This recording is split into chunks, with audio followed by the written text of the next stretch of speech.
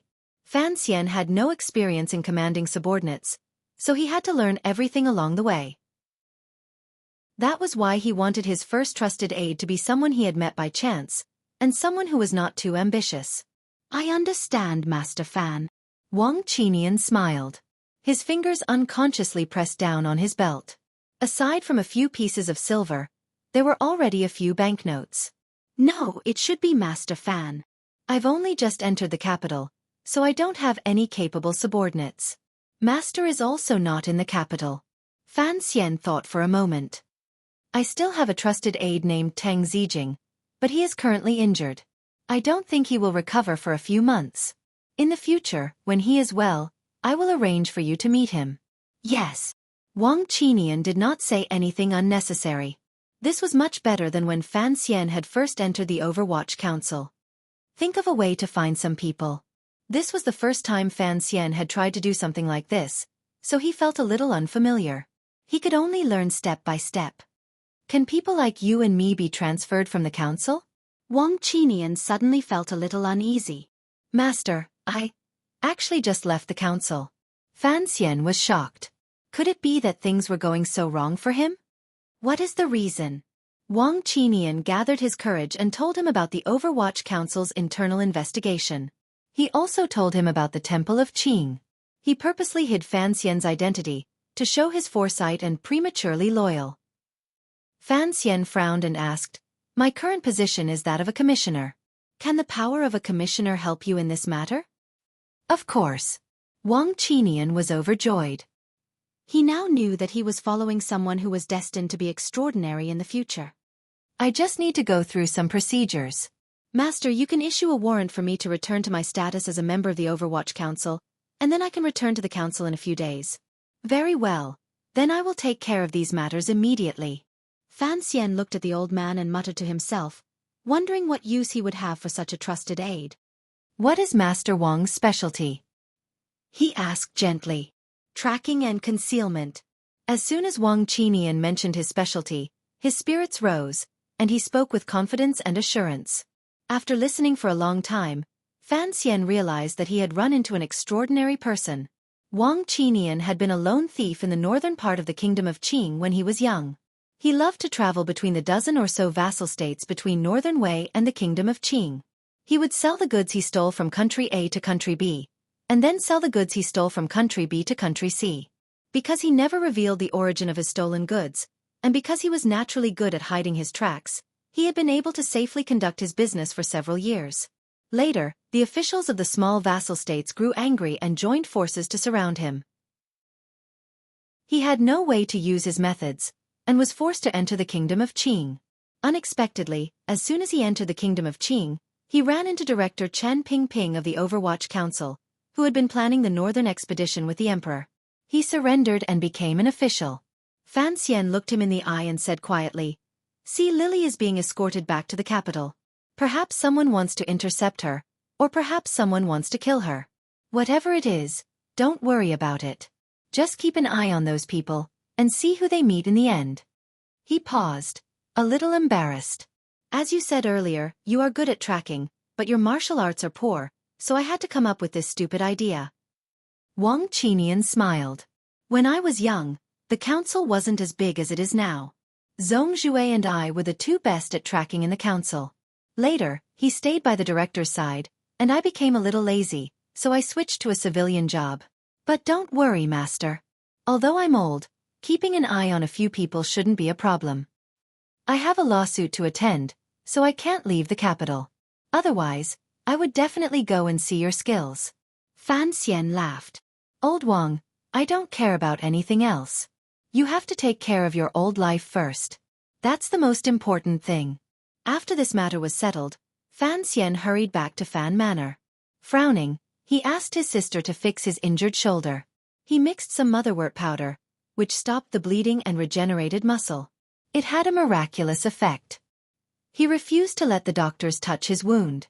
On the one hand, he didn't trust their ability to treat poison. On the other hand, Ruoro's slender and soft fingers were much more comfortable and lovely than the calloused bare paws of a rough man. Entering the study, Fan Xian saw Count Sinan's gray hair. With some difficulty he bowed and said, "Father, I need some help." Fan Xian looked at him and couldn't help but smile. "Where do you want to keep an eye on?" The eldest princess's guest house, the prime minister's servants' quarters, the crown prince's frequent brothel, the second prince's favorite polo ground. King Jing's grape trellis?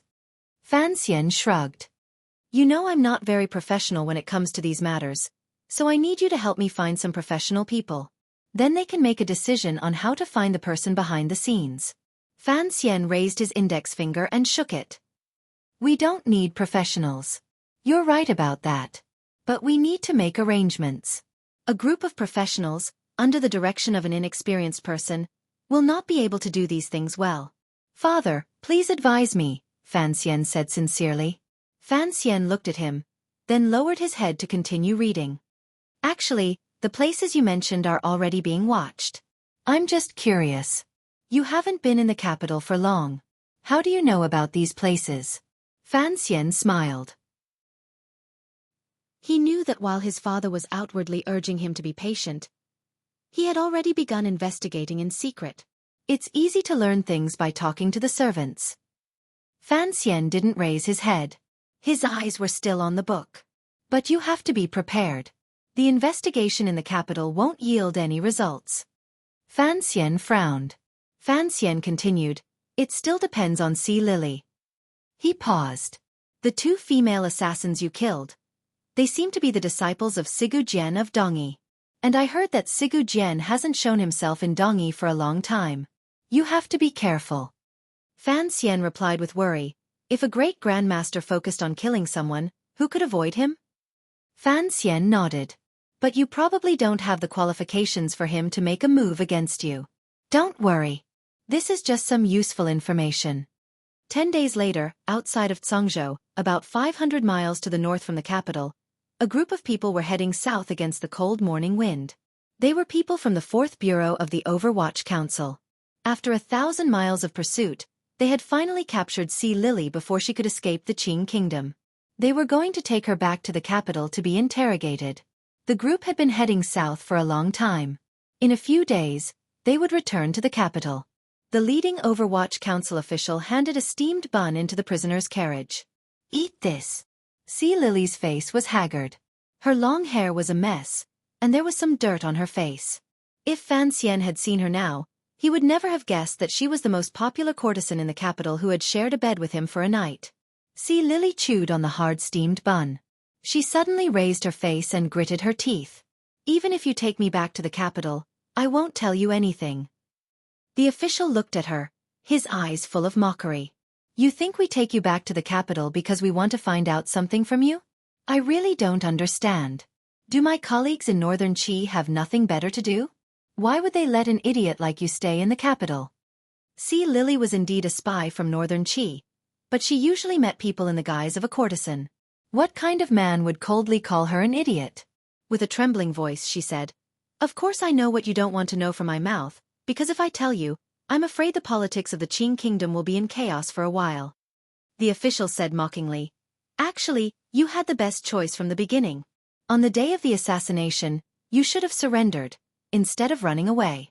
That way, you could accuse any official of colluding with Northern Qi, and it would have been enough to achieve Northern Qi's goal. But you ran away, which means that you value your life more than this mission." Sea Lily lowered her head, admitting this fact. Her fingers squeezed the hard steamed bun hard, leaving deep marks on it. Chapter 93. The official continued coldly, "We always knew that Drunken Immortal Tavern was your secret plot, but it was useless, so we just kept an eye on it. Who would have thought that you would be so daring as to do such a thing and then try to escape? How could there be such a simple thing in this world?" After Sea Lily and her party were captured on the border, she learned that their every move had been secretly observed by the Overwatch Council. She couldn't help but feel a chill in her heart. She was terrified of the Qing Emperor's secret agency. Seeing that the official was about to ride away, Sea Lily suddenly screamed, "You'd better kill me now. Otherwise, in a moment, that person in the court will come and save me." The official frowned and looked at her. He suddenly said, "It should be that person who will send someone to kill you." Just as he finished speaking, on the hillside in front of the prisoner carriage, there appeared, as everyone expected, people blocking their way. But no one had expected that the people blocking their way would be the horse gang, which bordered the northern border of the Qing kingdom and the small kingdoms. Although there were only a few dozen of them, they were angry and brandishing their knives. Against the Overwatch Council, which only had a dozen people, anyone with eyes could tell who would win this encounter. Although there were not many horse bandits, they dared to appear in a place only 500 li from Jingdo. Furthermore, the provincial soldiers guarding Jingdo did not know about it. If the people of the world knew, it would certainly cause an uproar in the court. Sea Lily's face had become deathly pale. Although she wasn't a smart person, she knew that if she fell into those people's hands, she would certainly be silenced. The official didn't seem to have imagined that the court official would have connections with the horse gang on the border. His expression seemed a little nervous. He approached the prisoner carriage and said, "Sea Lily, it seems that you and I will both die here. At a time like this, why don't you tell me which court official is colluding with Northern Qi? If a few of my subordinates manage to escape, they can report this to the court and avenge us." Sea Lily's long eyelashes drooped. Thinking that she was about to die here, she wanted to cry. She was about to speak when she suddenly thought of something strange. She raised her head and said coldly, "Sir, you're trying to scare me again." The official didn't seem to expect Sea Lily to see through his trick. He frowned imperceptibly. Sea Lily said sorrowfully, "Sir, you should know what kind of business I do. I've learned to read people's expressions since I was young." Sir's voice trembled a little, but your grip on the cart was steady and relaxed. Clearly you weren't worried. It seems like this ambush is something that you have long anticipated. Not bad. Only now did the official realize that this beautiful woman had the potential to be a spy.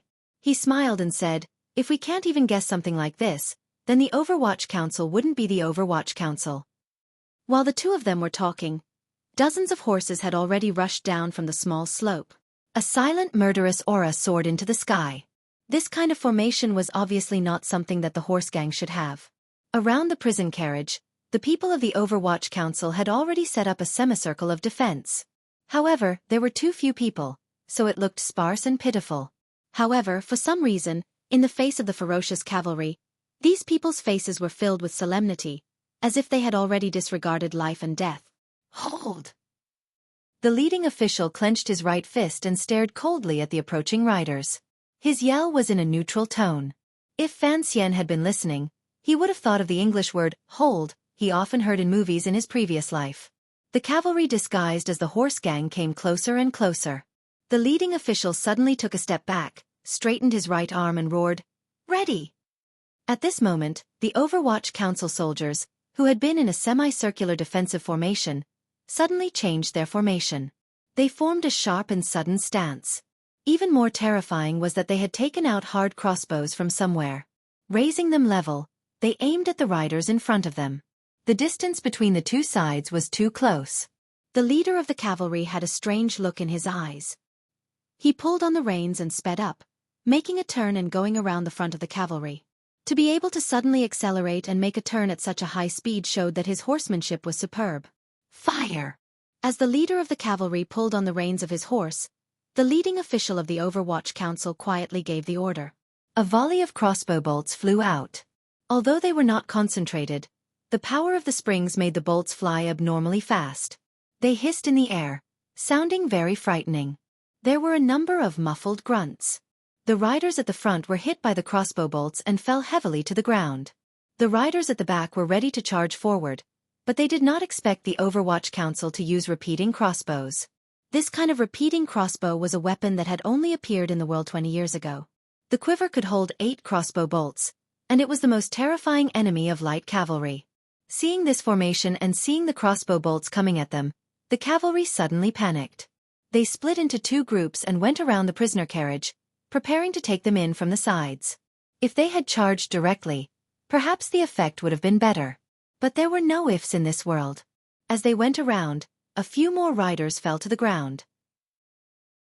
Even more frightening, they found that there was an ambush behind the prisoner carriage. Seeing the attire of the ambushers, the group of riders disguised as mounted bandits suddenly lost their will to fight. They no longer cared about killing the women in the prisoner carriage, and they scattered in all directions.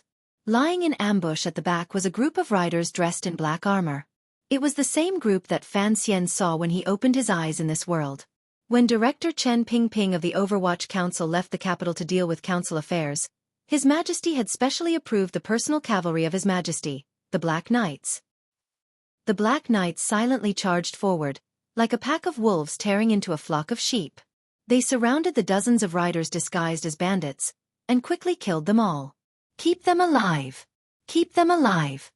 Fei Jia, who was sitting on the side of the carriage behind the Black Knights, saw this scene and anxiously cried out, "Don't kill them all!" The curtain at the side of the carriage was lifted by a skinny hand. The old man in the carriage looked around and said coldly, "Fei Jia, you're really confused because of your concern. I'm afraid these little bastards don't even know who their master is. Just leave the leader alive." Fei Jie cursed. Master Fan took advantage of our absence to get little Fan Xian into the capital. Something almost happened. How can I not be worried? The old man snorted and smoothed out the wool blanket on his knees. "I was visiting my hometown," he lectured. "You wanted to sneak out of the capital. Who can you blame?" 10 years later, Fei Jie still looked the same. His hair was white, and his eyes were brown. He frowned. Who knows what Master Fan is up to? "Master, when you return to the capital, you should have a chat with Count Sinan." This old man was Chen Pingping, who controlled the dark forces of the world. He smiled and looked at the confused cavalry leader in the distance. "Of course I understand what Fan Jian is thinking," he said lightly.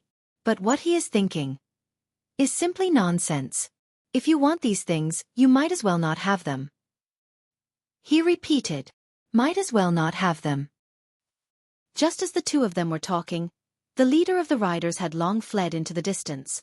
He quickly became a small black in the distance. It was clear that he had fallen into the Overwatch Council's ambush.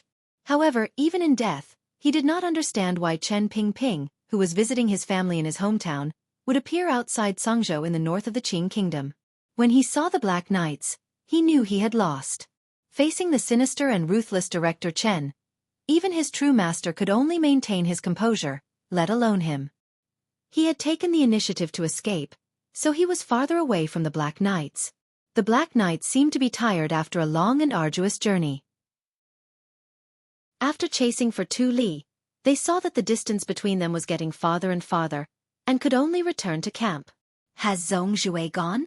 Chen Pingping quietly asked one of his personal attendants. The attendant bowed and responded. At that moment, a gray rider came galloping out of the forest in the distance, quietly following the fleeing leader. That is not Xueqi. Fei Jie frowned. Chen Pingping stared at the gray shadow, and after a long time, he suddenly laughed. Since he let us see him, he must be one of us.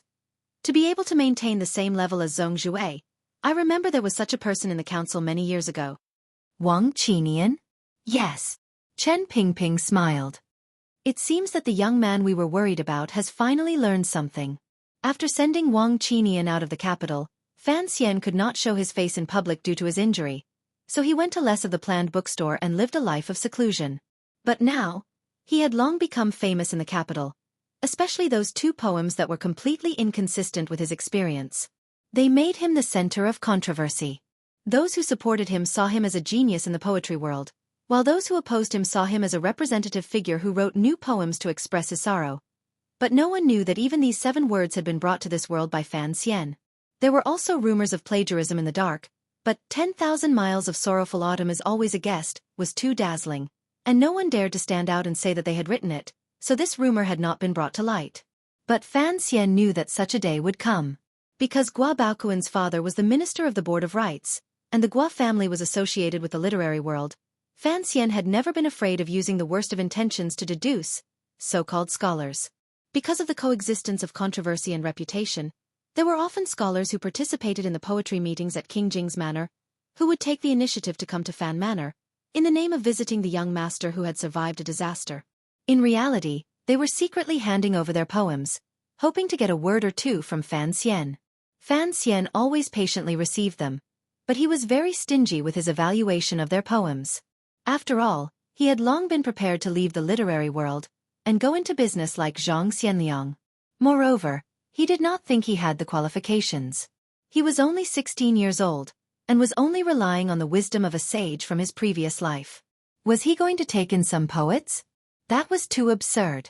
Compared to his fame as a poet, what really made him famous in the capital and received the praise of most people was the assassination on Yolon Street. Some of the details of the case that could be known to the common people gradually spread from the Overwatch Council. As the victim, Fan Xian, in such a dangerous situation, not only was he able to preserve his own life, but he also fought back bravely, beheading the Northern Qi assassin with his bare hands. Furthermore, the assassin was an 8th-level master. This fact made Fan Xian rise to a new level in the eyes of the scholars in the capital.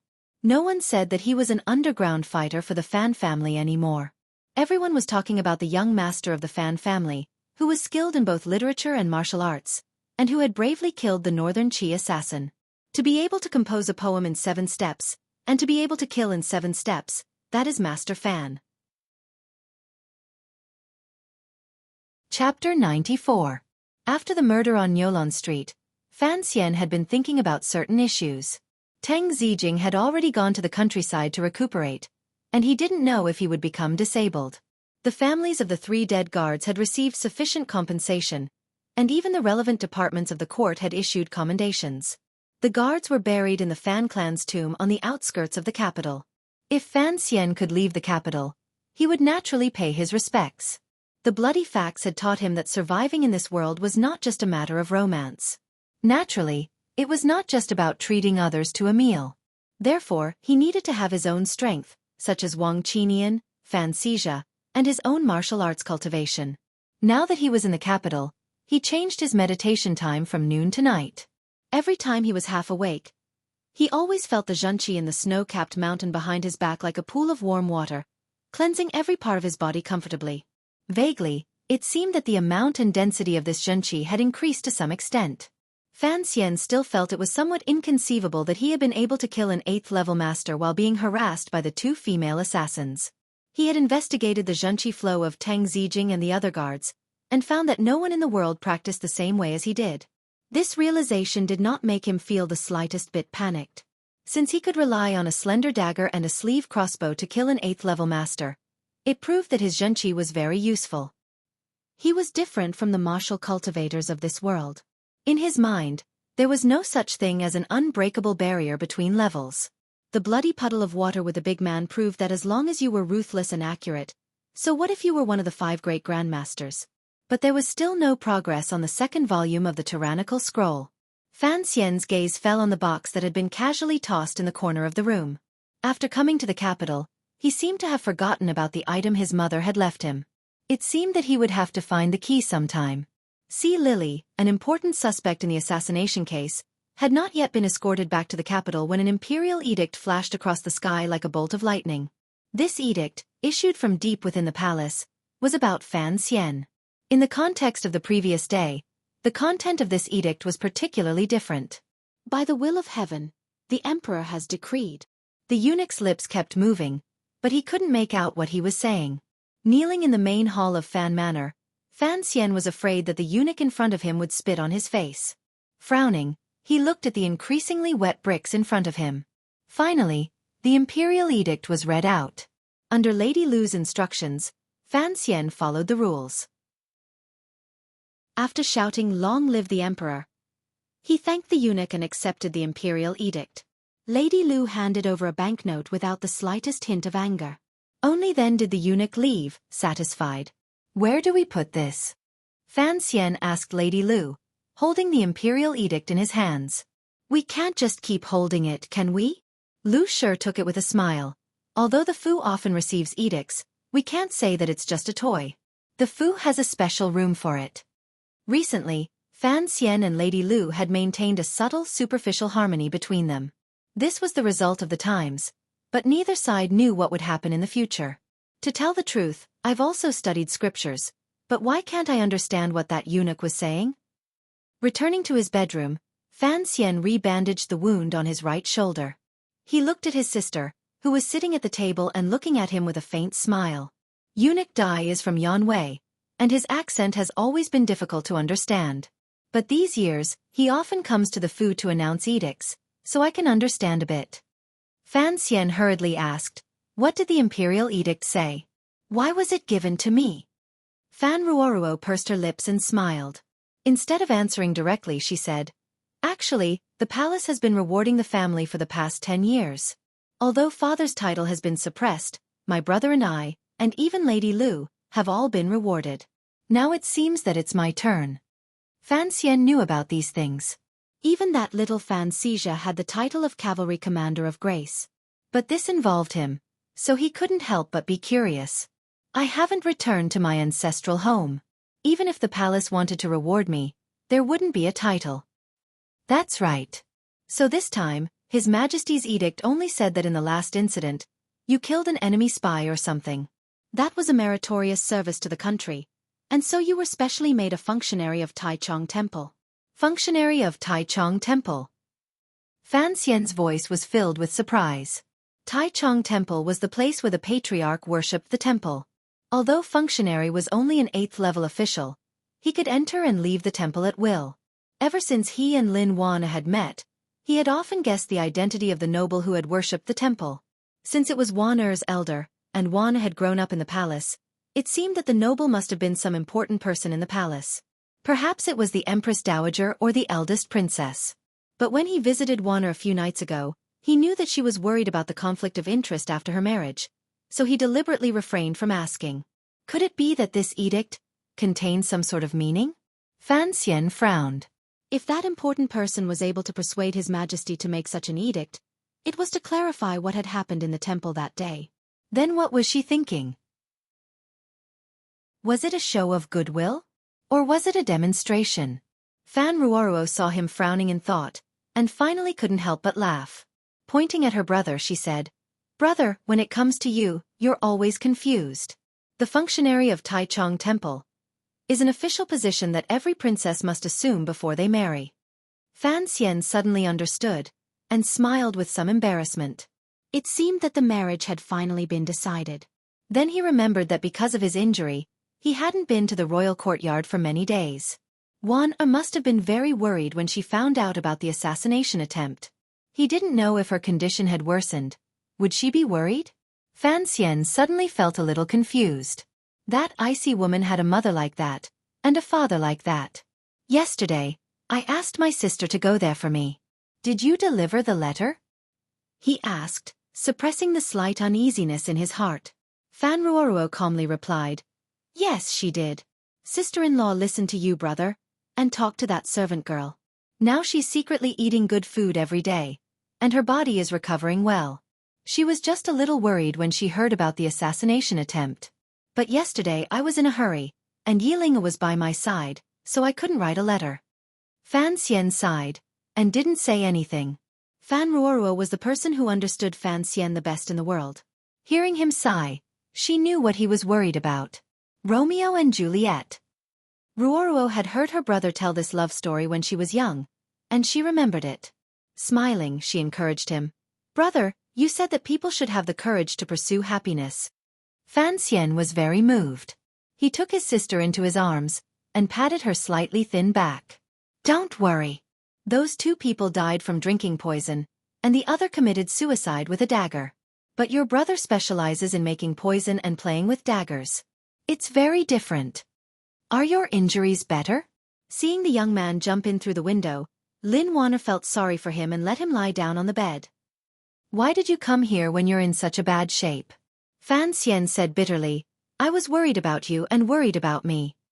Lin Wanner's heart warmed. Hearing these 2 worries, she poured out the remaining tea in her teacup and brewed some new tea.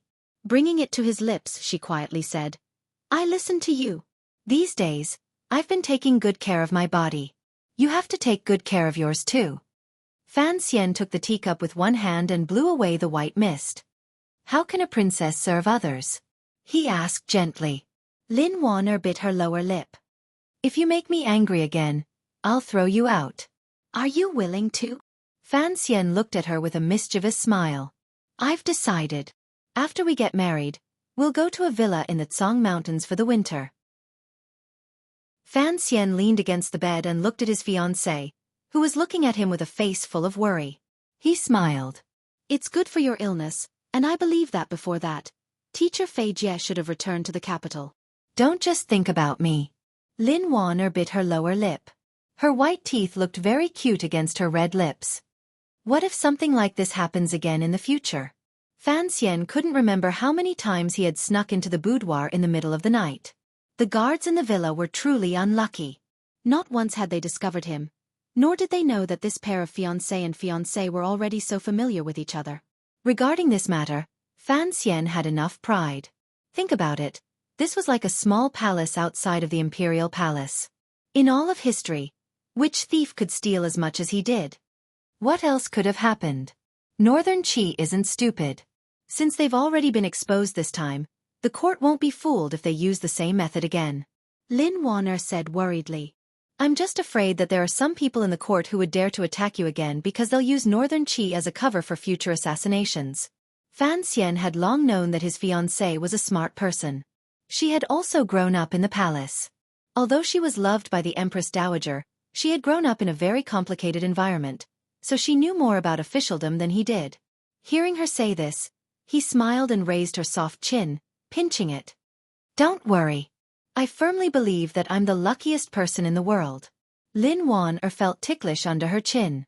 She was both happy and nervous about this intimate action. Immediately, 2 patches of red appeared on her snow-white skin. She quickly pushed Fan Xian's hand away and said with some embarrassment, People can't live by luck. Fan Xian loved seeing her bashful appearance. I'm already lucky enough to have you. Having me. Is that important? Lin Wanner lowered her head slightly. From this angle, her long eyelashes trembled slightly. She was clearly nervous. It's very important. Fan Xian pulled her into his arms. He wasn't very good at sweet-talking, so he was also a little nervous. He clumsily tried to find her lips. Lin Wanner felt a wave of manly scent hit her in the face. She couldn't help but feel her body soften. She leaned weakly against his chest. She turned her head and said softly, Just who wants to kill you? As she turned her head, she coincidentally avoided Fan Xian's wolfish kiss. Fan Xian was very angry, and hearing this question, his heart chilled. He hugged the soft body in his arms, and his hands unconsciously slid down her back. Don't worry about it. Chapter 95. Lin Wanner felt a tingling sensation on her back and couldn't help but laugh. If it was my parents. She persisted.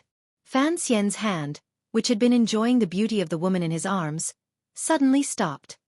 He looked at her seriously. If it really was the eldest princess and the prime minister, what would we do? Fortunately, when the two of them were talking about these things, their bodies were still very alluring, effectively diluting the seriousness and horror of the topic. After a long silence, Lin Wanner bravely looked into his eyes and wrapped her arms around his neck. If I marry you, I will be the daughter-in-law of the Fan family. Fan Xian understood the meaning of these words. Although the sweet night talk in the boudoir had been tinged with worry, he knew that his fiancée had grown up in the palace and had been brought up by the Empress Dowager. She rarely lived with the eldest princess, so the relationship between mother and daughter was a little distant. But hearing this answer, Fan Xian still found it difficult to extricate himself. This young man and woman had similar life backgrounds and growth experiences, so they understood each other's pain and pride. It was because of this that they had decided to spend the rest of their lives together in the Temple of Qing. How could there be feelings in the royal family? But Fan Xian had given this young woman an unprecedented emotional impact and gentleness, and Fan Xian himself had found space in this dark boudoir to rest his tired mind. When will you be able to go out for a walk? Fan Xian held her. Lin Wanner carefully lay on his left shoulder to avoid touching his wound. Hearing this, she replied helplessly, I've been in the palace since I was a child, and rarely had the opportunity to go out. It was only 4 years ago that my uncle gave me the status of a princess that I had the opportunity to go out. But lately my body has been a little weak. She looked at him carefully. Do you think it's too improper to be so sneaky all the time? Fan Xian was startled. He lowered his voice and laughed. I like this kind of sneaky feeling the most. But with your illness, you still need to move around and bask in the sun. Hearing him admit that he liked this kind of sneaky feeling, Lin Wanner couldn't help but think of how absurd she had been these nights, letting this young man lie next to her. Her cheeks couldn't help but burn. She spat and said, Then tomorrow I'll go to the palace and ask my uncle. Uncle? Fan Xian heard her address him so intimately and couldn't help but laugh in a low voice. Yes, our uncle is the most powerful emperor in the world. With a word from him, you are my wife. It was only then that Fan Xian remembered and told them about the imperial edict. Hearing the contents of the imperial edict, Lin Wanner knew that the man next to her had already been conferred the title of functionary of Taichung Temple. She knew that this marriage had finally been decided. She was pleasantly surprised, but couldn't help but feel embarrassed. Fan Xian smiled slightly at the blush on her face.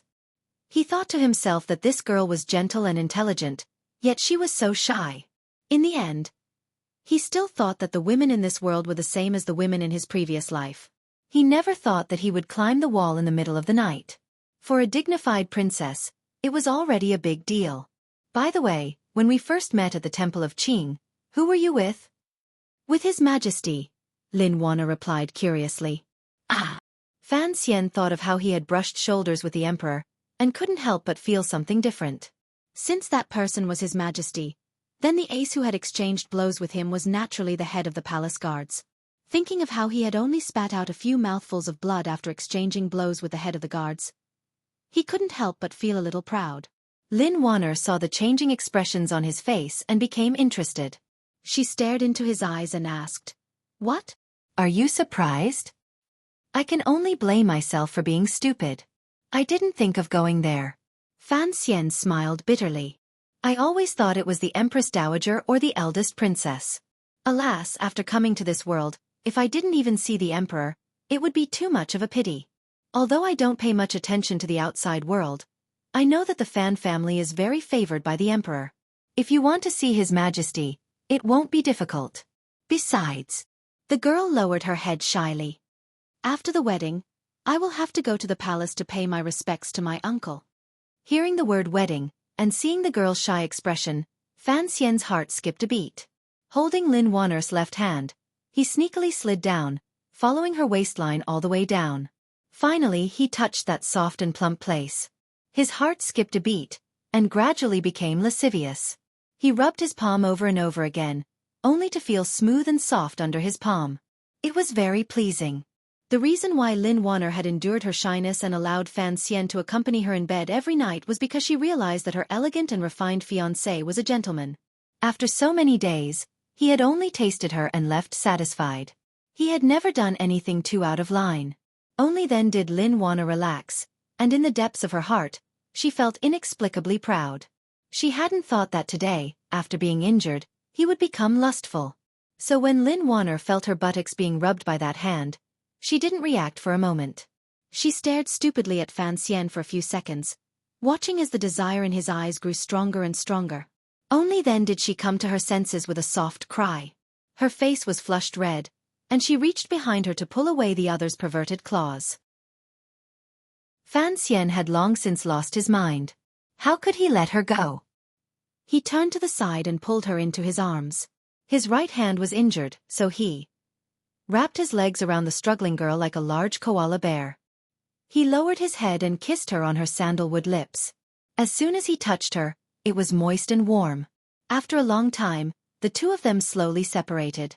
Fan Xian felt relaxed and happy, and didn't know what to say.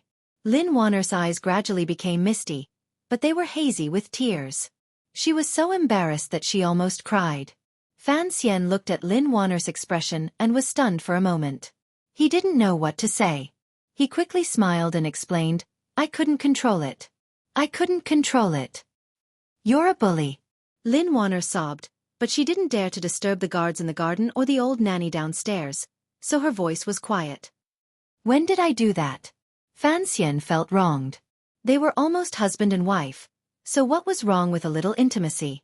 As if guessing what the young man was thinking, Lin Wanner puffed up her cheeks and said, "There are still a few months." Fan Xian looked at her with a mischievous smile and said, "We've already spent so many nights together. Why should we care about that?" Lin Wanner was most afraid of this saying. Hearing him say it, she was extremely embarrassed.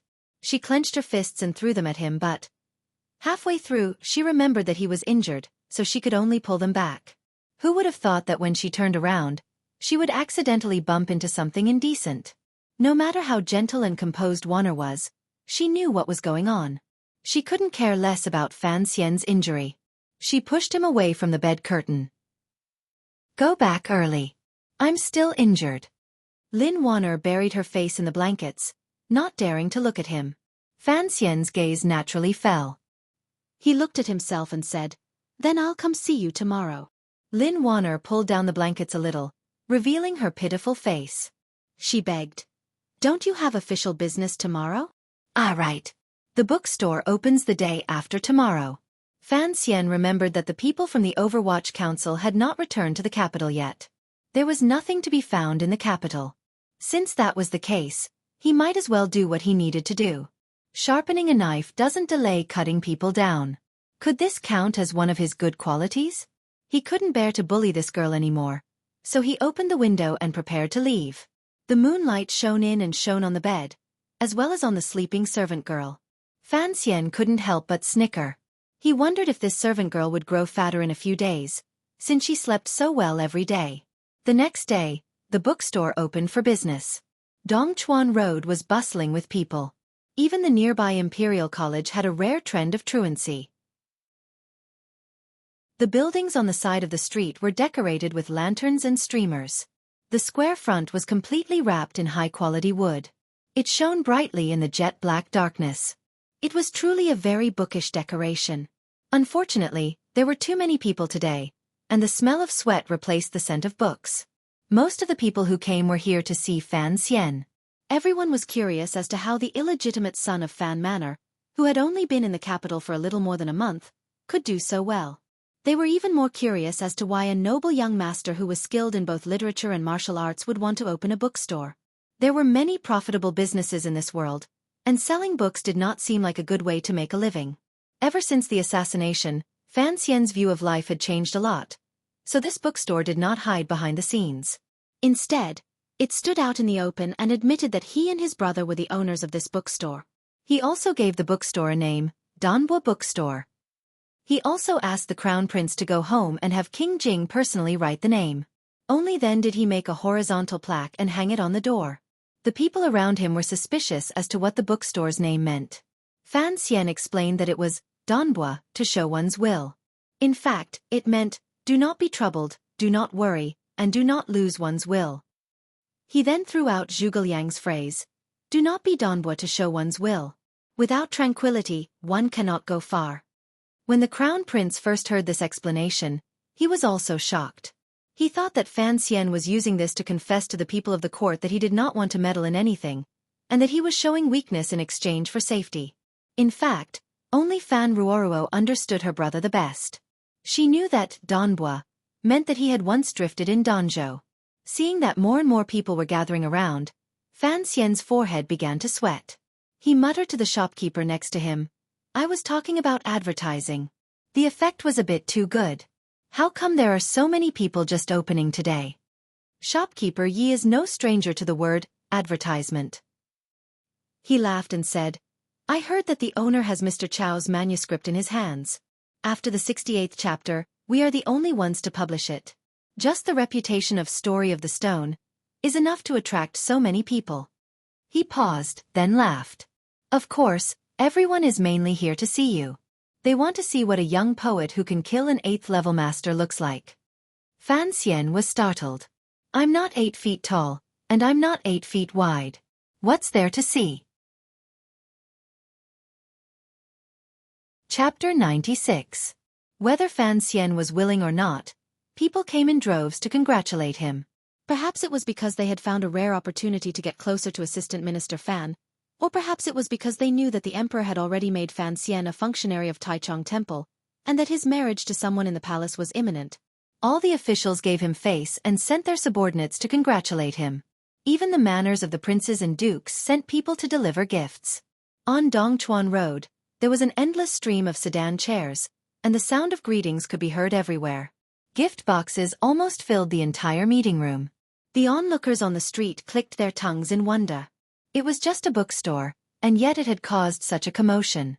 This Master Fan, who excelled in both the pen and the sword, was no ordinary person. The biggest benefit of the opening scene was that from now on, Donbua Bookstore would no longer have to worry about being harassed by the people of the underworld, and there would be very few official problems. Fan Xian calmly looked at the scene, and cupped his hands in greeting to the guests. He knew that most of them had come for his father's sake. Fortunately, the bookstore was too small, and the guests were not important people. They only chatted for a bit, and after explaining which family they were from, they took their leave. After these people left, they were still a bit suspicious. Why was a member of the Fan family doing business?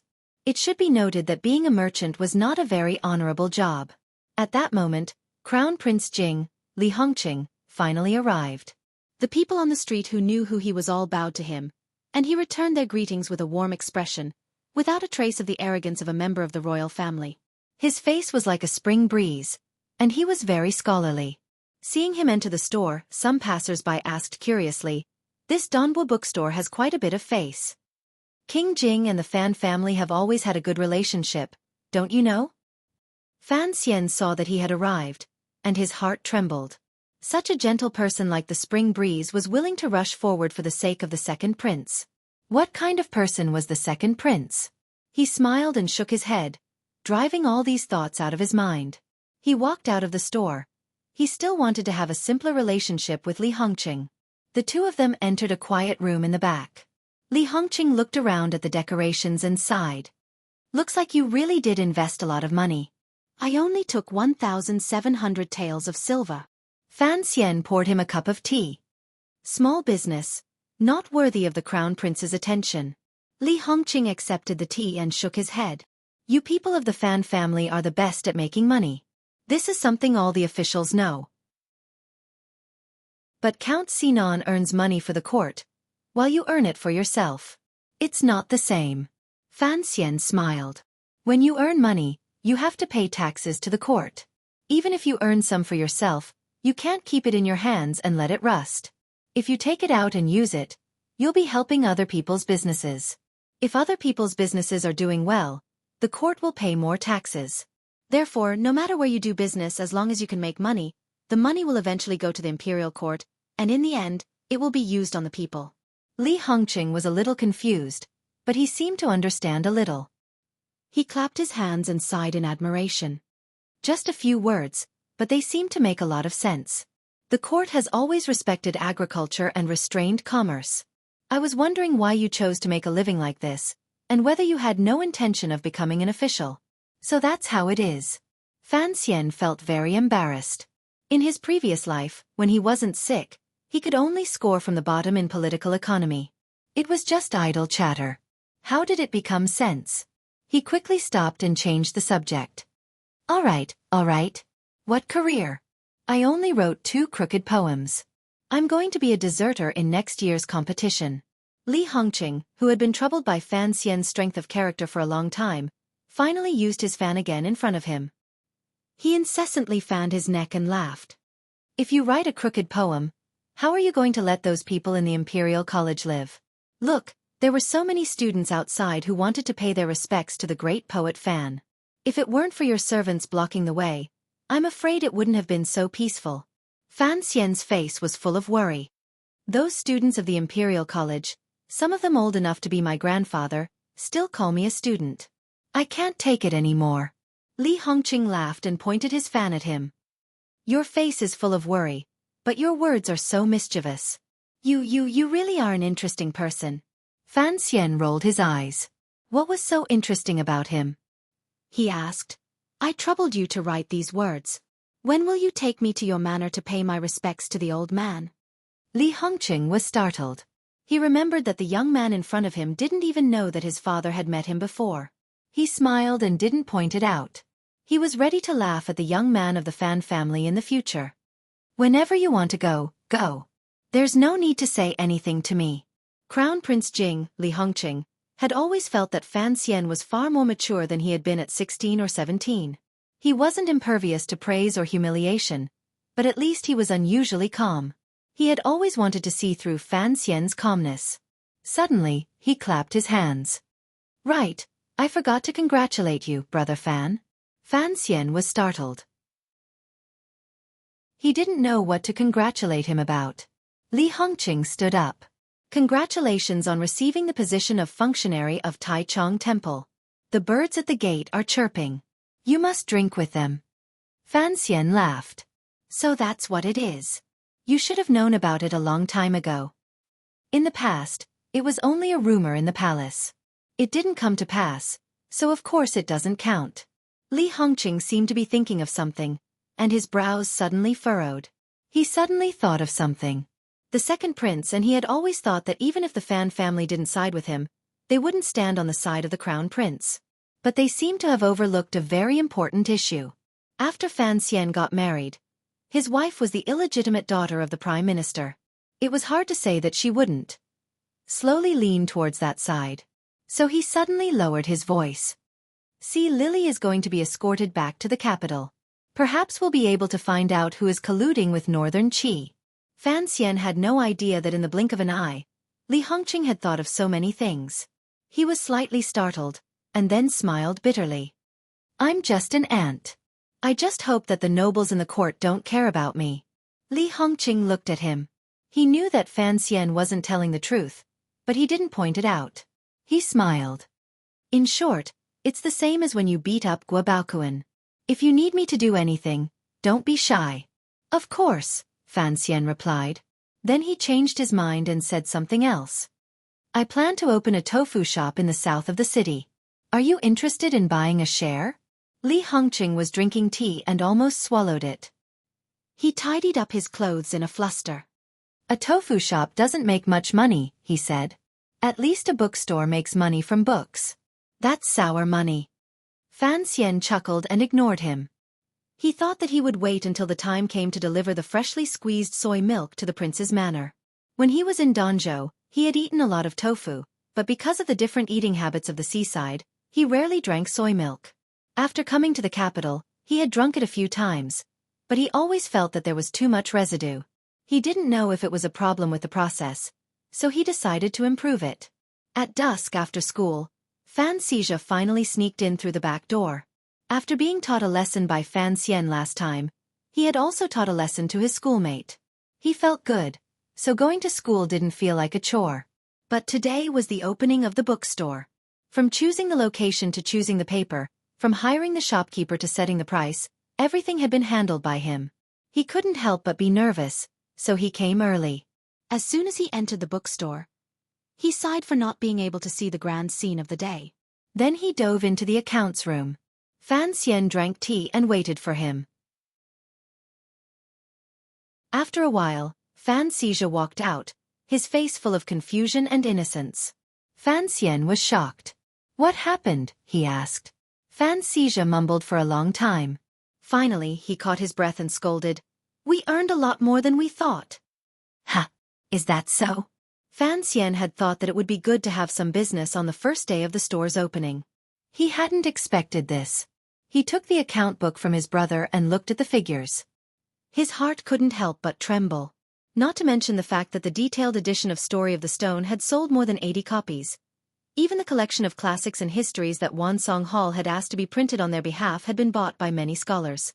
Fan Xian counted on his fingers. He felt that doing business was really something that gave him a sense of accomplishment. Today is the opening. Many people who are friends with our family have come to support us. Naturally, there won't be such a good thing in the future. Fan Xian looked at Fan Xizha, whose eyes had become like copper coins, and carefully reminded him. Fan Xizha swallowed and looked at his brother enviously. "Big brother, I know. But you can sit in the bookstore every day, and I can only hide. I really envy you." Fan Xian laughed. "Do you like being a businessman that much? Father's title is still waiting for you to inherit. Study hard, and in the future, you may be in charge of all the money in the court." "Then I'll have to be the Minister of Revenue." Fan Xizha's face was gloomy. Father was a third-ranked official, but he's still just an assistant minister. That old minister has been bedridden for years, and the court hasn't let him take his place. At most, I can donate some scholarly honors. I'm afraid that's not going to happen. Fan Xian looked at his brother with some surprise. Although this kid was stubborn and unbearably bad, he was unexpectedly shrewd when it came to looking at things. After thinking for a moment, he said, "If you want to do business, then do it. I'll talk to father." Fan Xizha was overjoyed, but he suddenly frowned.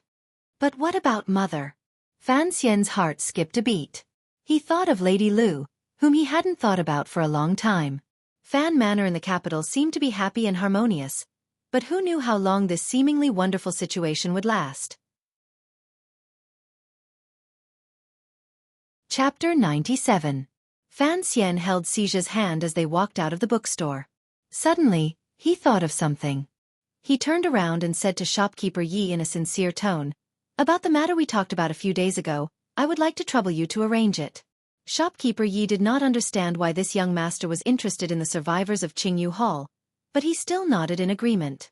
The 17 shopkeepers had long since grown accustomed to life in the capital, working for various manors.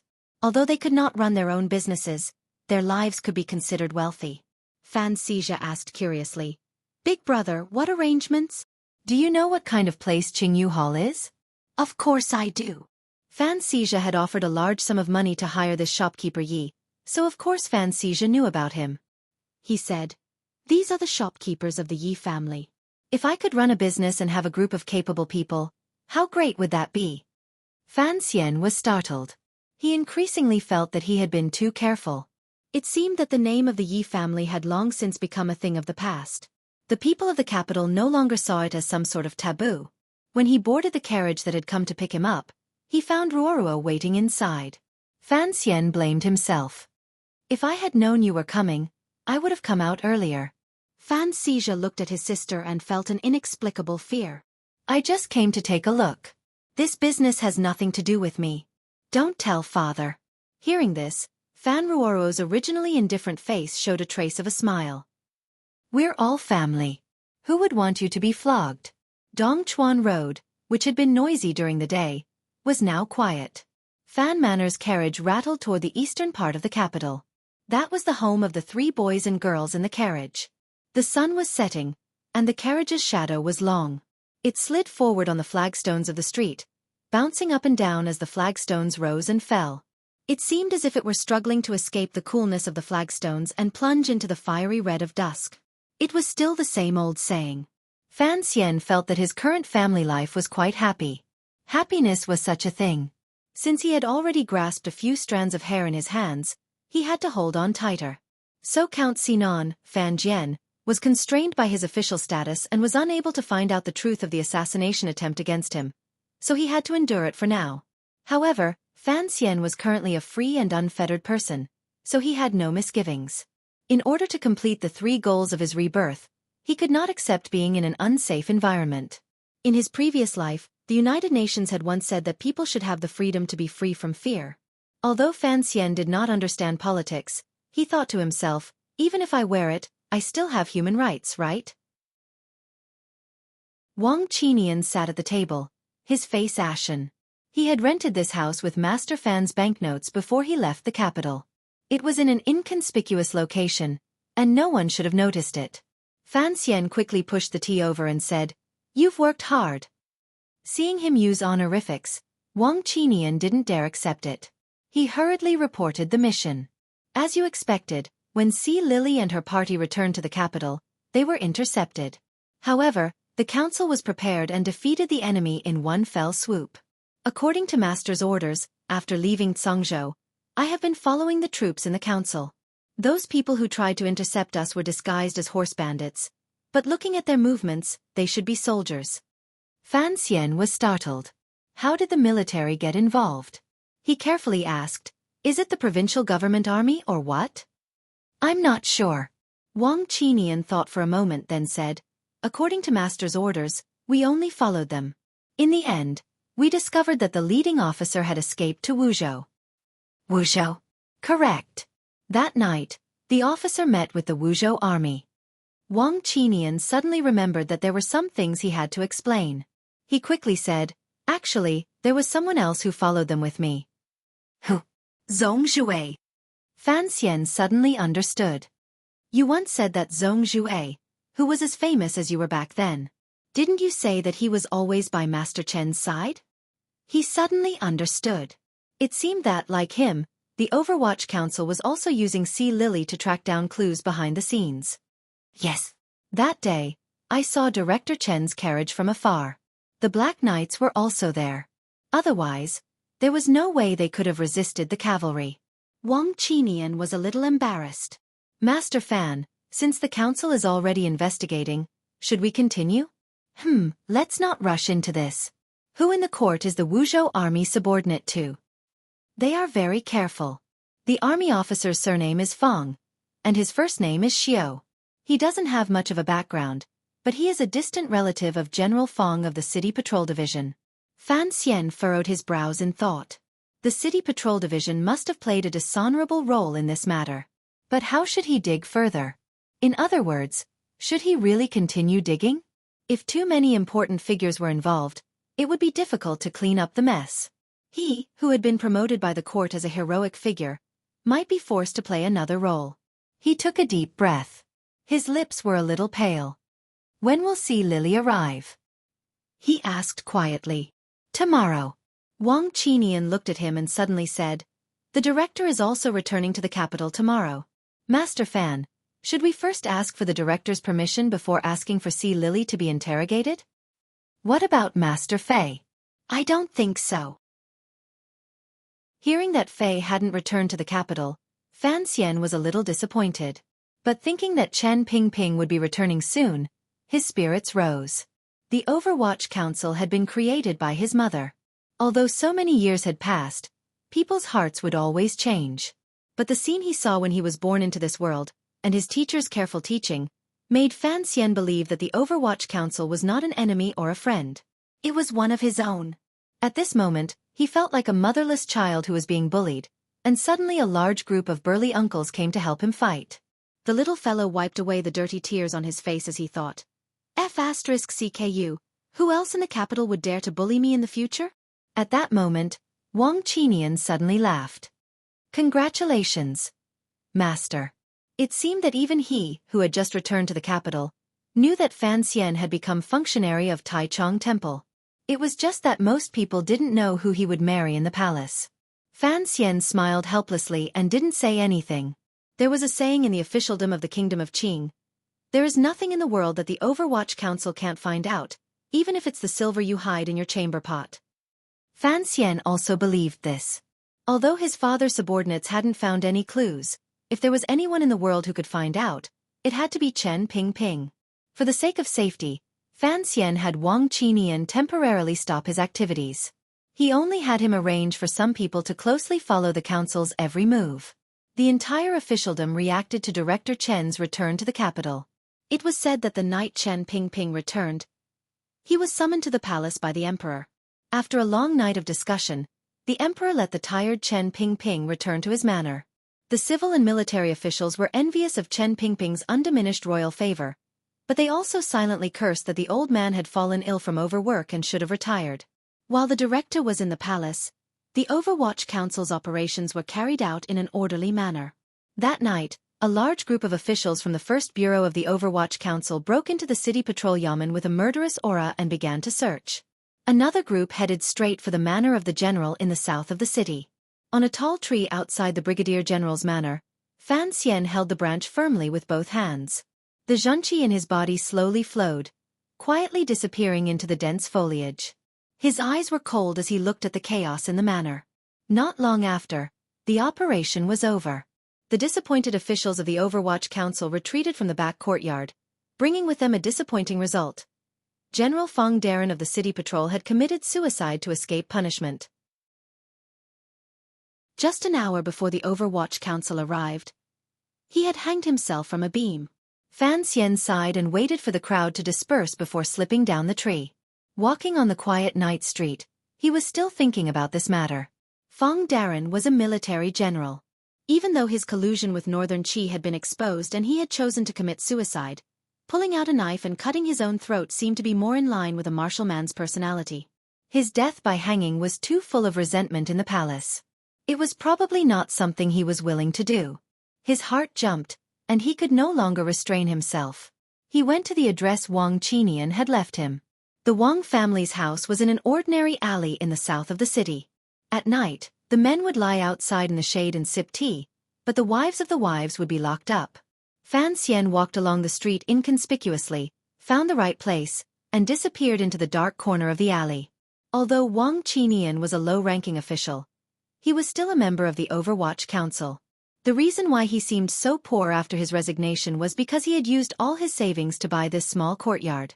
When Fan Xian entered the courtyard, Wang Qinian was looking at his son with a face full of love. He was fanning himself with a large palm leaf fan. Hearing some movement, he alertly turned his head and saw Fan Xian's clean and beautiful face. He couldn't help but be shocked. Shoo!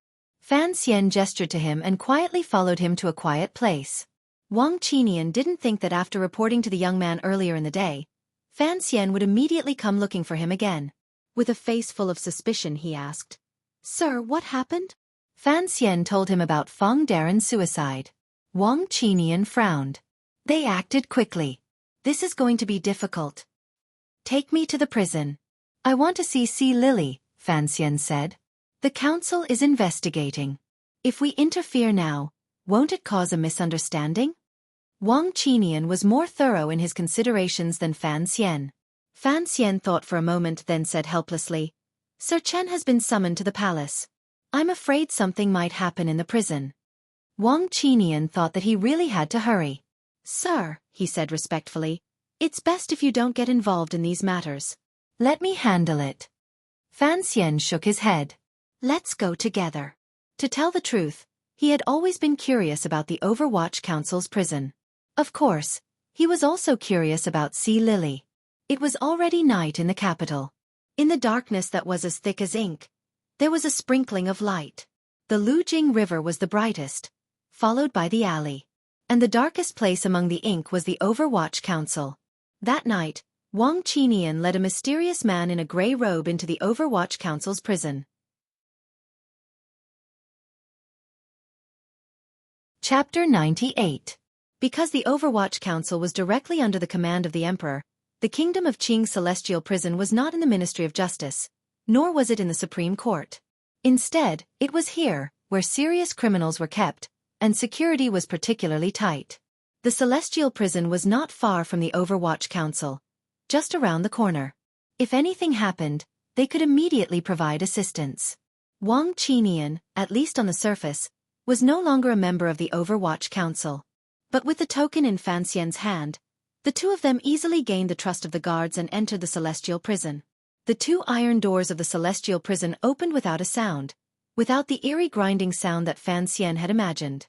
The guards carefully examined the tokens, then respectfully invited the two of them in, and closed the iron doors from the outside.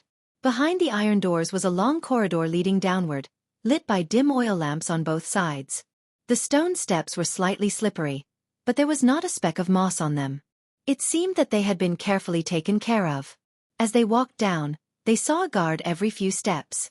They looked unremarkable, but upon closer inspection, Fan Xian found that they were all at least of the 4th level. After walking for an unknown period of time, the air became a little turbid. It blended with the turbid lights in the surroundings, causing one's senses to become a little sluggish. It was as if this place had already broken away from the fresh and clean mortal world, and had already reached the Yellow Springs Evil Land. "Sir, please show us the relevant documents or edicts from the inner palace."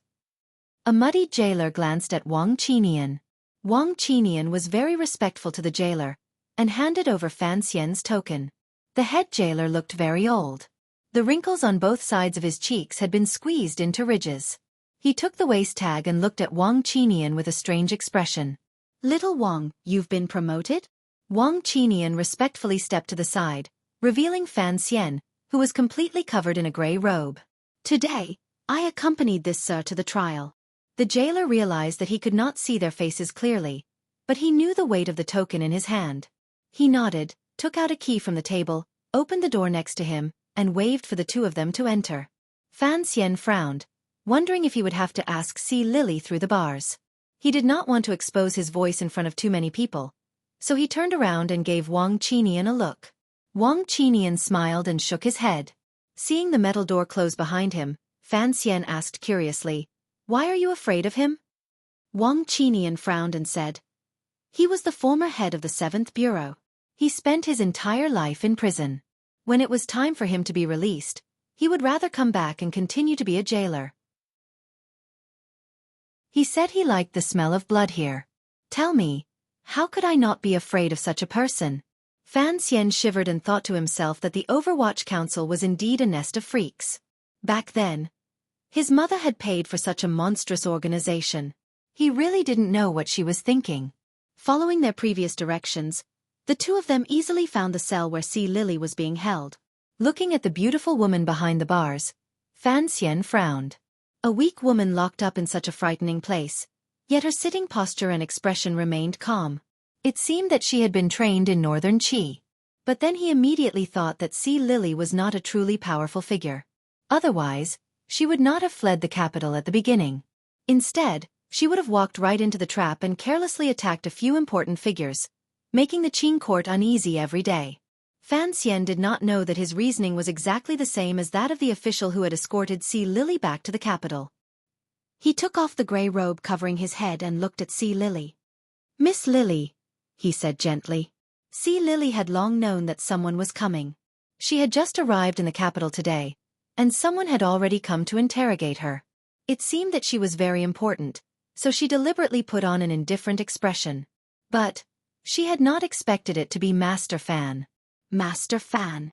Si Lily was astonished, but she forced herself not to cry out. "Miss Si, it has been over a month since we parted at the Drunken Immortal Tavern. I did not expect to see you again, under such circumstances." Thinking back to when they had shared the same bed, their fingers full of sweetness and tongues entwined, he had never imagined that this woman was a spy from Northern Qi. Si Lily seemed to have thought of something, and her face darkened. "I did not expect Master Fan to be so unfathomable." Fan Xian sighed faintly. The thin jade rustles at the head of the river.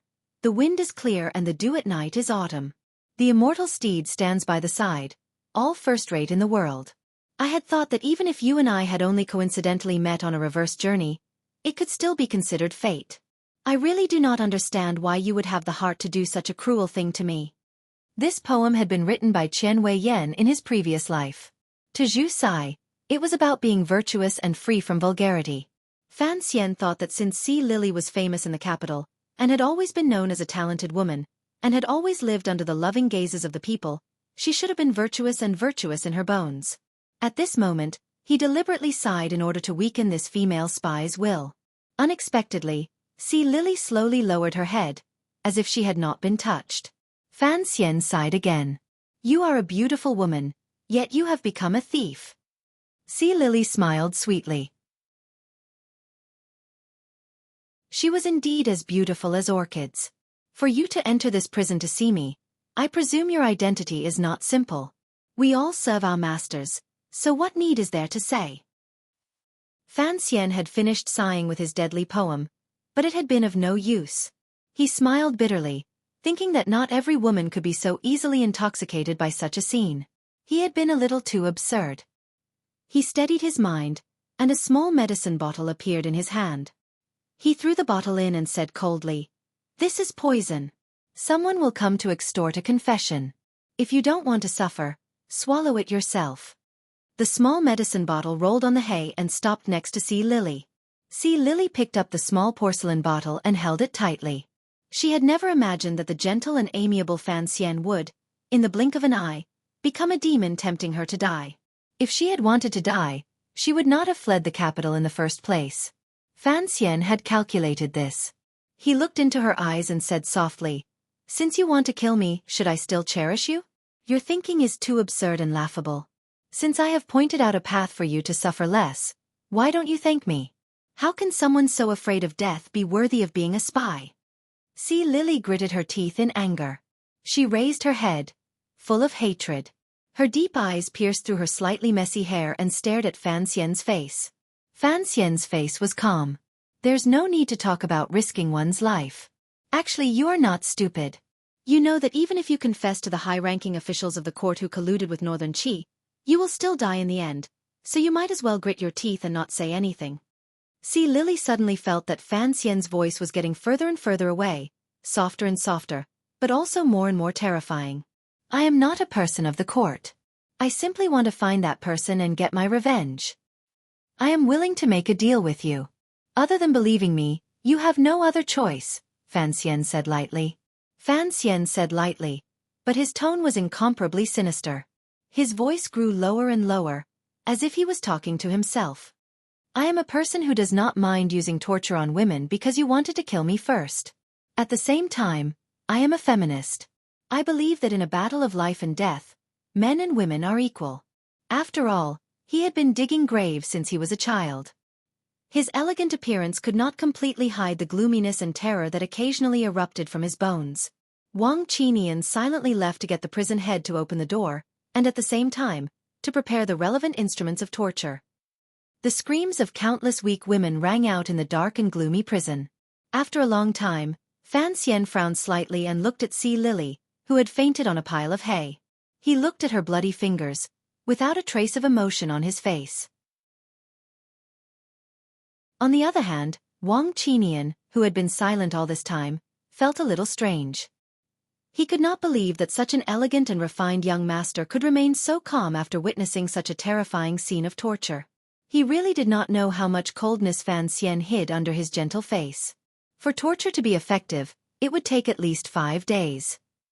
Wang Qinian swallowed with some difficulty and explained in a low voice, "This Sea Lily in front of us is clearly a novice, which is why she was able to force some information out of you. But in the end, she is still someone who has been trained. Once a secret that must be kept is involved, and she cannot bear the physical pain, she will naturally faint." By the time the terrifying prison head arrived, Fan Xian had already hidden his face under his gray robe. The head jailer began to pack up the instruments of torture. As he did so, he shook his head and said, "Young sir, torture is also a form of knowledge. If you want to get the answer in just an hour, it is an insult to us professionals." Fan Xian was momentarily annoyed. He turned to the side to let the prison head leave. Watching him walk away, he said to Wang Qinian with a bitter smile, "It seems that it is better to leave this to the professionals. We will wait for news in a few days. With the defenses here, I don't think anyone has the ability to sneak in and silence us." Just as he was about to leave, Sea Lily slowly woke up. She touched the wound on her finger and screamed in pain. Her lips and hands, which usually played with strings on the pleasure boat, had been destroyed today. Her lips could only make pitiful sounds. Fan Xian paused for a moment and turned to look at her through the bars. Sea Lily bit her lower lip. Her face was pale, and cold sweat had already soaked her hair. Her eyes were like those of a wounded lioness. She stared fiercely at Fan Xian's face, as if she wanted to imprint his face into her mind.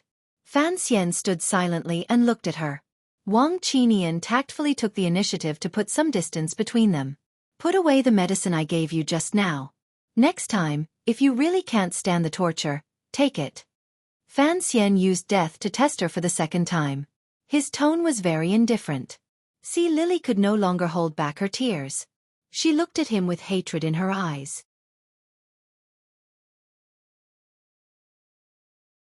Chapter 99. A damp smell, mixed with the stench of fresh blood, began to ferment outside the cell at the end of the corridor. A man and a woman who had been pretending to be affectionate in bed a month ago had long since switched roles. Fan Xian looked at the woman's wretched appearance and frowned slightly.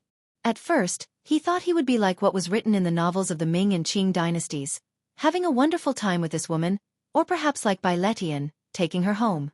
Who knew that the story would end so hastily before it had even begun? But there was nothing to lament about. Since she wanted to kill him, if he did as Fei Jie had said all those years ago and showed excessive sympathy, it would be extremely irresponsible to himself and the people around him. Meeting those two venomous gazes, Fan Xian explained gently and calmly, I believe that for something like life, if you can control it, you should control it. That is why I gave the poison to you. You should know that your death is of no benefit to me, so there is no need to look at me with such a gaze. I still pity you, but I will not feel guilty. The heads of my 3 guards were smashed into smashed watermelons by your people. Who would feel guilty for their deaths? He waved his hand. Perhaps you don't believe me, but I used to hate the heavens. I thought I had been doing good all my life, but in the end, I received the most wretched ending. If hatred was of any use, I would have long ago punched millions of holes in the heavens. So I later understood that while you still have the ability to control your own body, you must be grateful that you still have a life to live. Sea Lily remained silent. She only gently raised her wounded hands, not letting them come into contact with the coarse grass. Miss C, think about it. Nothing in this world is more important than your own life, Fan Xian said calmly. Fan Xian calmly said, you are a man of Qing, yet you work for Northern Qi. To be able to give up so much, presumably it is not for money, but for revenge or something like that. I don't know if the rumors about you in Jingdo are true, but if you want to do something, you must ensure your own survival. And if you want to live at this time, you must pay a certain price.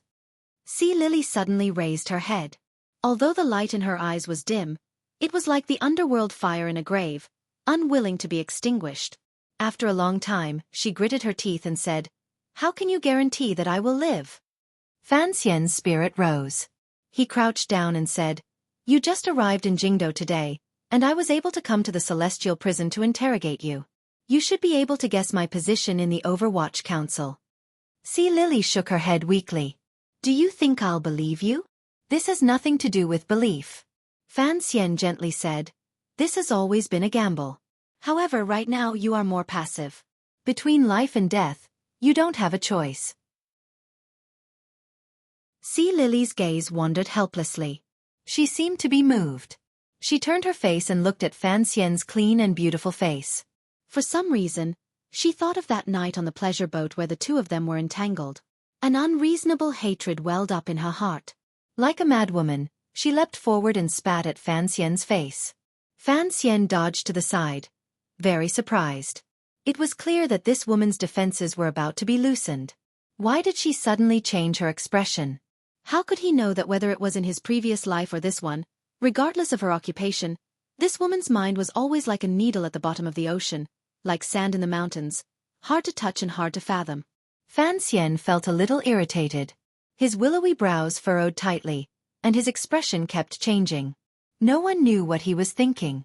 He thought of the general who had committed suicide last night, and then he thought of the one in Wuzhou who was probably already dead. He knew that the other party had acted ruthlessly and quickly. If he wanted to catch the person who truly wanted to deal with him, it seemed that only Sea Lily's mouth could be used. If her confession came out too late, the person who contacted Sea Lily might also die or leave. It seemed that torture wouldn't be enough to break this northern Qi spy's nerves in a short period of time. Unfortunately, what Fan Xian needed now was time. Even if it took a few days, what was there to be afraid of? It seemed that he wouldn't be able to get anything out of her. Fan Xian seemed a little disappointed. He stood up in front of the bars, as if preparing to leave with Wang Qinian. Suddenly, he took a deep breath, frowned, and stood in front of the cell. He looked coldly at the woman through the bars. Wang Qinian looked at him with some astonishment. Fan Xian's clear voice rang out. "Tell me who did this. I swear on the name of my ancestors in this world that I will definitely let you go." The only reply he got was a deathly silence. But Fan Xian refused to give up. His eyes, which were gradually becoming gentler, looked at Sea Lily's face, and looked at the bloody hands that she held in front of her chest. The damp air in the celestial prison smelled moldy, and the bars and time between Fan Xian and Sea Lily seemed to have grown moldy as well. After an indeterminate amount of time, Sea Lily still bit her lower lip and said nothing.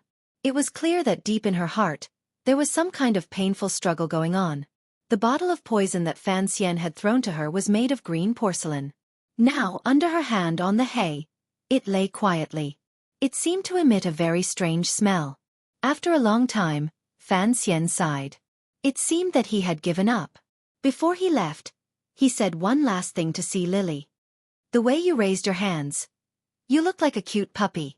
Later on, Wang Qinian had always felt that Fan Xian was somewhat neurotic. Even under those circumstances, he could still make fun of an enemy spy. Fan Xian himself did not feel this way. At the time, he had said it purely out of instinct. Of course, he did not know what effect his words would have on him immediately, or what it would bring him in the future. Hearing him say that she looked like a cute puppy, Sea Lily was slightly stunned. Contrary to everyone's expectations, the female spy burst into laughter. After laughing, her expression changed. No one knew what she was thinking, but she felt that her spirit was extremely relaxed. It was as if after laughing, all her burdens had been lifted. Her soul began to cower and hide in her body, carefully praying for survival. Her body felt like it was soaking in warm water, it was extremely comfortable, and she began to reminisce about the beauty of life. So she slowly raised her head. Her somewhat pale lips moved slightly, and two words came out. "Mr. Wu." Fan Xian heard clearly that it was Mr. Wu. After a moment of shock, he turned to look at Wang Qinian. Wang Qinian nodded, indicating that he had heard of the name. Only then did Fan Xian let out a sigh of relief. A faint sense of excitement welled up in his heart. He reached into the bars, and under Sea Lily's puzzled gaze, he took the small porcelain bottle of poison from the hay. "Thank you," he said to her, then turned to leave. Sea Lily seemed to understand something. Her blood-covered hands gripped the bars tightly. She cried out to his departing figure, "Don't forget, you swore in the name of your ancestors." After the heavy metal door closed, the Overwatch Council's prison returned to its usual calm and gloomy state. The prisoners here were usually sent to the underworld after only a few days, so there were not many prisoners left. At this moment, the faint sounds of sobbing could be heard from the deepest part of the tunnel. It was very clear and very sad. After a while, the head of the prison respectfully pushed a wheelchair out of the secret room. Chen Pingping was sitting in the wheelchair, resting with his eyes closed. He suddenly opened his eyes and asked, "What do you think of the commissioner I chose?" He was asking about Fan Xian, of course. The head of the prison thought for a moment. "Cruel and merciless. He's only half of it." "Which half?" "His hands may be cruel, but he's still a gentleman deep down." Chen Pingping smiled, and a look of gratification appeared on his aged face. That's good, that's good. A gentle heart and a ruthless method is better than a ruthless heart and a rotten method. At least I got the information from Sea Lily by mistake." The head of the prison asked calmly, "What should we do with Sea Lily?" Chen Pingping thought for a moment, then said lightly, "Observe for a while. If she can become one of us, then we'll give it a try. If not, then we'll naturally kill her." Don't we need to explain this to Commissioner Fan? I was prepared to hand the council over to him, but since he doesn't have the ability yet, there's no need for him to know too much. "Yes, sir," the head of the prison replied. "The first bureau is ready to depart." Chen Pingping coughed. At that moment, All the civil and military officials thought he was still in the palace. No one expected him to come alone to the celestial prison. His coughing finally subsided, and he motioned for the head of the prison to push him out. He closed his eyes and thought for a moment. Since Mr. Wu has already forced Feng Da to his death, he must have left the capital by now. I'm afraid we won't make it in time. The head of the prison shrugged. He had been in charge of the affairs of the 7th Bureau, and he had always looked down on the efficiency of the 1st Bureau. There was no fun in investigating a case, so he wasn't too concerned about whether or not they could catch Mr. Wu. He just looked at the long corridor above his head and said with a headache, "Director, next time don't come and eavesdrop. It's very difficult to move this wheelchair up." Chen Pingping smiled. After leaving the palace today, he had come here to see the son of his old friend. He wanted to see what he looked like now, and whether or not he had the ability to take over everything he had prepared for him. As for the assassination on Nyolan Street, he, like Wu Zhu, did not take it to heart. It was only a small matter. If Fan Xian had died like that, naturally, there would be no need to worry. The more important aspect was to see the special qualities Fan Xian displayed in handling this matter. This was a test. Fan Xian did not know any of this, and hurriedly left the prison with Wang Qinian. He learned from Wang Qinian that Mr. Wu was a famous strategist in the capital, but he always hovered between the second prince and the crown prince. He did not seem to have any clear inclinations, but according to rumors, many things in the bureaucracy were related to the terrifying shadow of this middle-aged man. Fan Xian raised his eyebrows slightly, and his good-looking face became slightly serious. He knew that the man was an old fox, and would certainly want to cut off all the clues. By this time, he might have already learned to live in seclusion in some mountain. The so-called strategist loved to do this sort of thing. After 7 or 8 years, when the matter had died down, he would run out and continue to throw out a bellyful of evil tricks. How can you be sure that what Si Lily said is true? Wang Qinian asked. Fan Xian calmly replied. It's simple. If that Wu Bowen is still in the capital, then it is not him. If he has already run away, then it is him. It was a very simple judgment, and perhaps the closest to the truth. There were too many things in this world that were complicated by the stupidity of human beings. Wang Qinian nervously asked, then are we really going to let Si Lily go? Sir, you don't have that kind of authority right now, but before. Although the people of the Overwatch Council did not respect ghosts or gods, they had great respect for the existence of their ancestors. Fan Xian did not answer him. He only thought to himself that his ancestors in this world did not seem to have much to do with him. He knew that it was not a good time for him to make an appearance, so he had Wang Qinian inform the 1st Bureau. Mu Tai knew who Fan Xian was, and should believe what Wang Qinian said. When the two of them parted, Fan Xian discreetly nodded at a dark corner of the street, confirming the name Wu Bowen with that person. After making these arrangements, Fan Xian slowly returned to Fan Manor. He climbed over the wall and quietly lay on his bed, waiting for the news the next day. When Wang Qinian entered the Overwatch Council, he was surprised to find that his colleagues in the 1st Bureau were all ready to go. He couldn't help but be surprised. Mu Tai looked at him and smiled. That night, there was nothing to do in the capital. After Fan Xian returned to Fan Manor, he greeted everyone and then entered a secret room he had requested from his father. He carefully took out a small well-sealed leather pouch and poured out the small blue porcelain bottle. The bottle was made of green sand, and its opening was larger than that of ordinary porcelain, so it could contain a faint fragrance. Fan Xian had spent a lot of effort to make Si Lily lower her guard. He took out a clay jar from the corner of the wall and opened the lid. A wave of fragrance assaulted his face, almost making him dizzy. He put the small blue porcelain bottle back into the jar and returned to his bedroom. His legs were wrapped in a thin silk quilt, and he fell asleep uneasily. The next day, Wang Qinian came to report with some shame. He said that Wu Bowen had long since left the capital. He had expected this, so he was not disappointed. About 18 miles away from the capital, there was a manor. In the distance, the snowy peaks of the Tsang Mountains could be seen. Even though it was early summer, the manor was still very cool. The grape trellis had already sprouted its leaves, and the scenery was pleasing to the eye. Wu Bowen, whom Fan Xian had painstakingly interrogated, was now sitting leisurely on the grape trellis. He looked at the young man in front of him and said with a hint of reproach, "You shouldn't have come." The young man in front of him was the second son of the Prime Minister, Lin Gong. He looked at Wu Bowen and said politely, "Mr. Wu is being forced to leave the capital. Naturally, I have to come and see you off." Chapter 100. Wu Bowen smiled. He believed that he had everything under control, and that everything was within his calculations. People always thought that he was swinging between the second prince and the crown prince, but they didn't know about his relationship with the prime minister. "It's too risky," he said reproachfully. "The prime minister doesn't know about our plan. If he were to find out, I'm afraid that even your father would have a hard time getting out." Lin Gong smiled sinisterly. "You should go to Mount Lao to meditate for a while." When the capital makes a fuss, the crown prince will know that he has to rely on the Lin family in order to rule the world. "That's right." Wu Bowen looked worried. "Ever since the news of the young lady's marriage, the empress has become much colder. I don't know if it's because the eldest princess can no longer control the palace treasury." From the incident of the prime minister's illegitimate daughter at the beginning of the year to the marriage appointment, Wu Bowen felt that His Majesty had been trying to humiliate the prime minister, perhaps in preparation for the crown prince's future succession. As expected, the crown prince began to drift away from the prime minister's manner.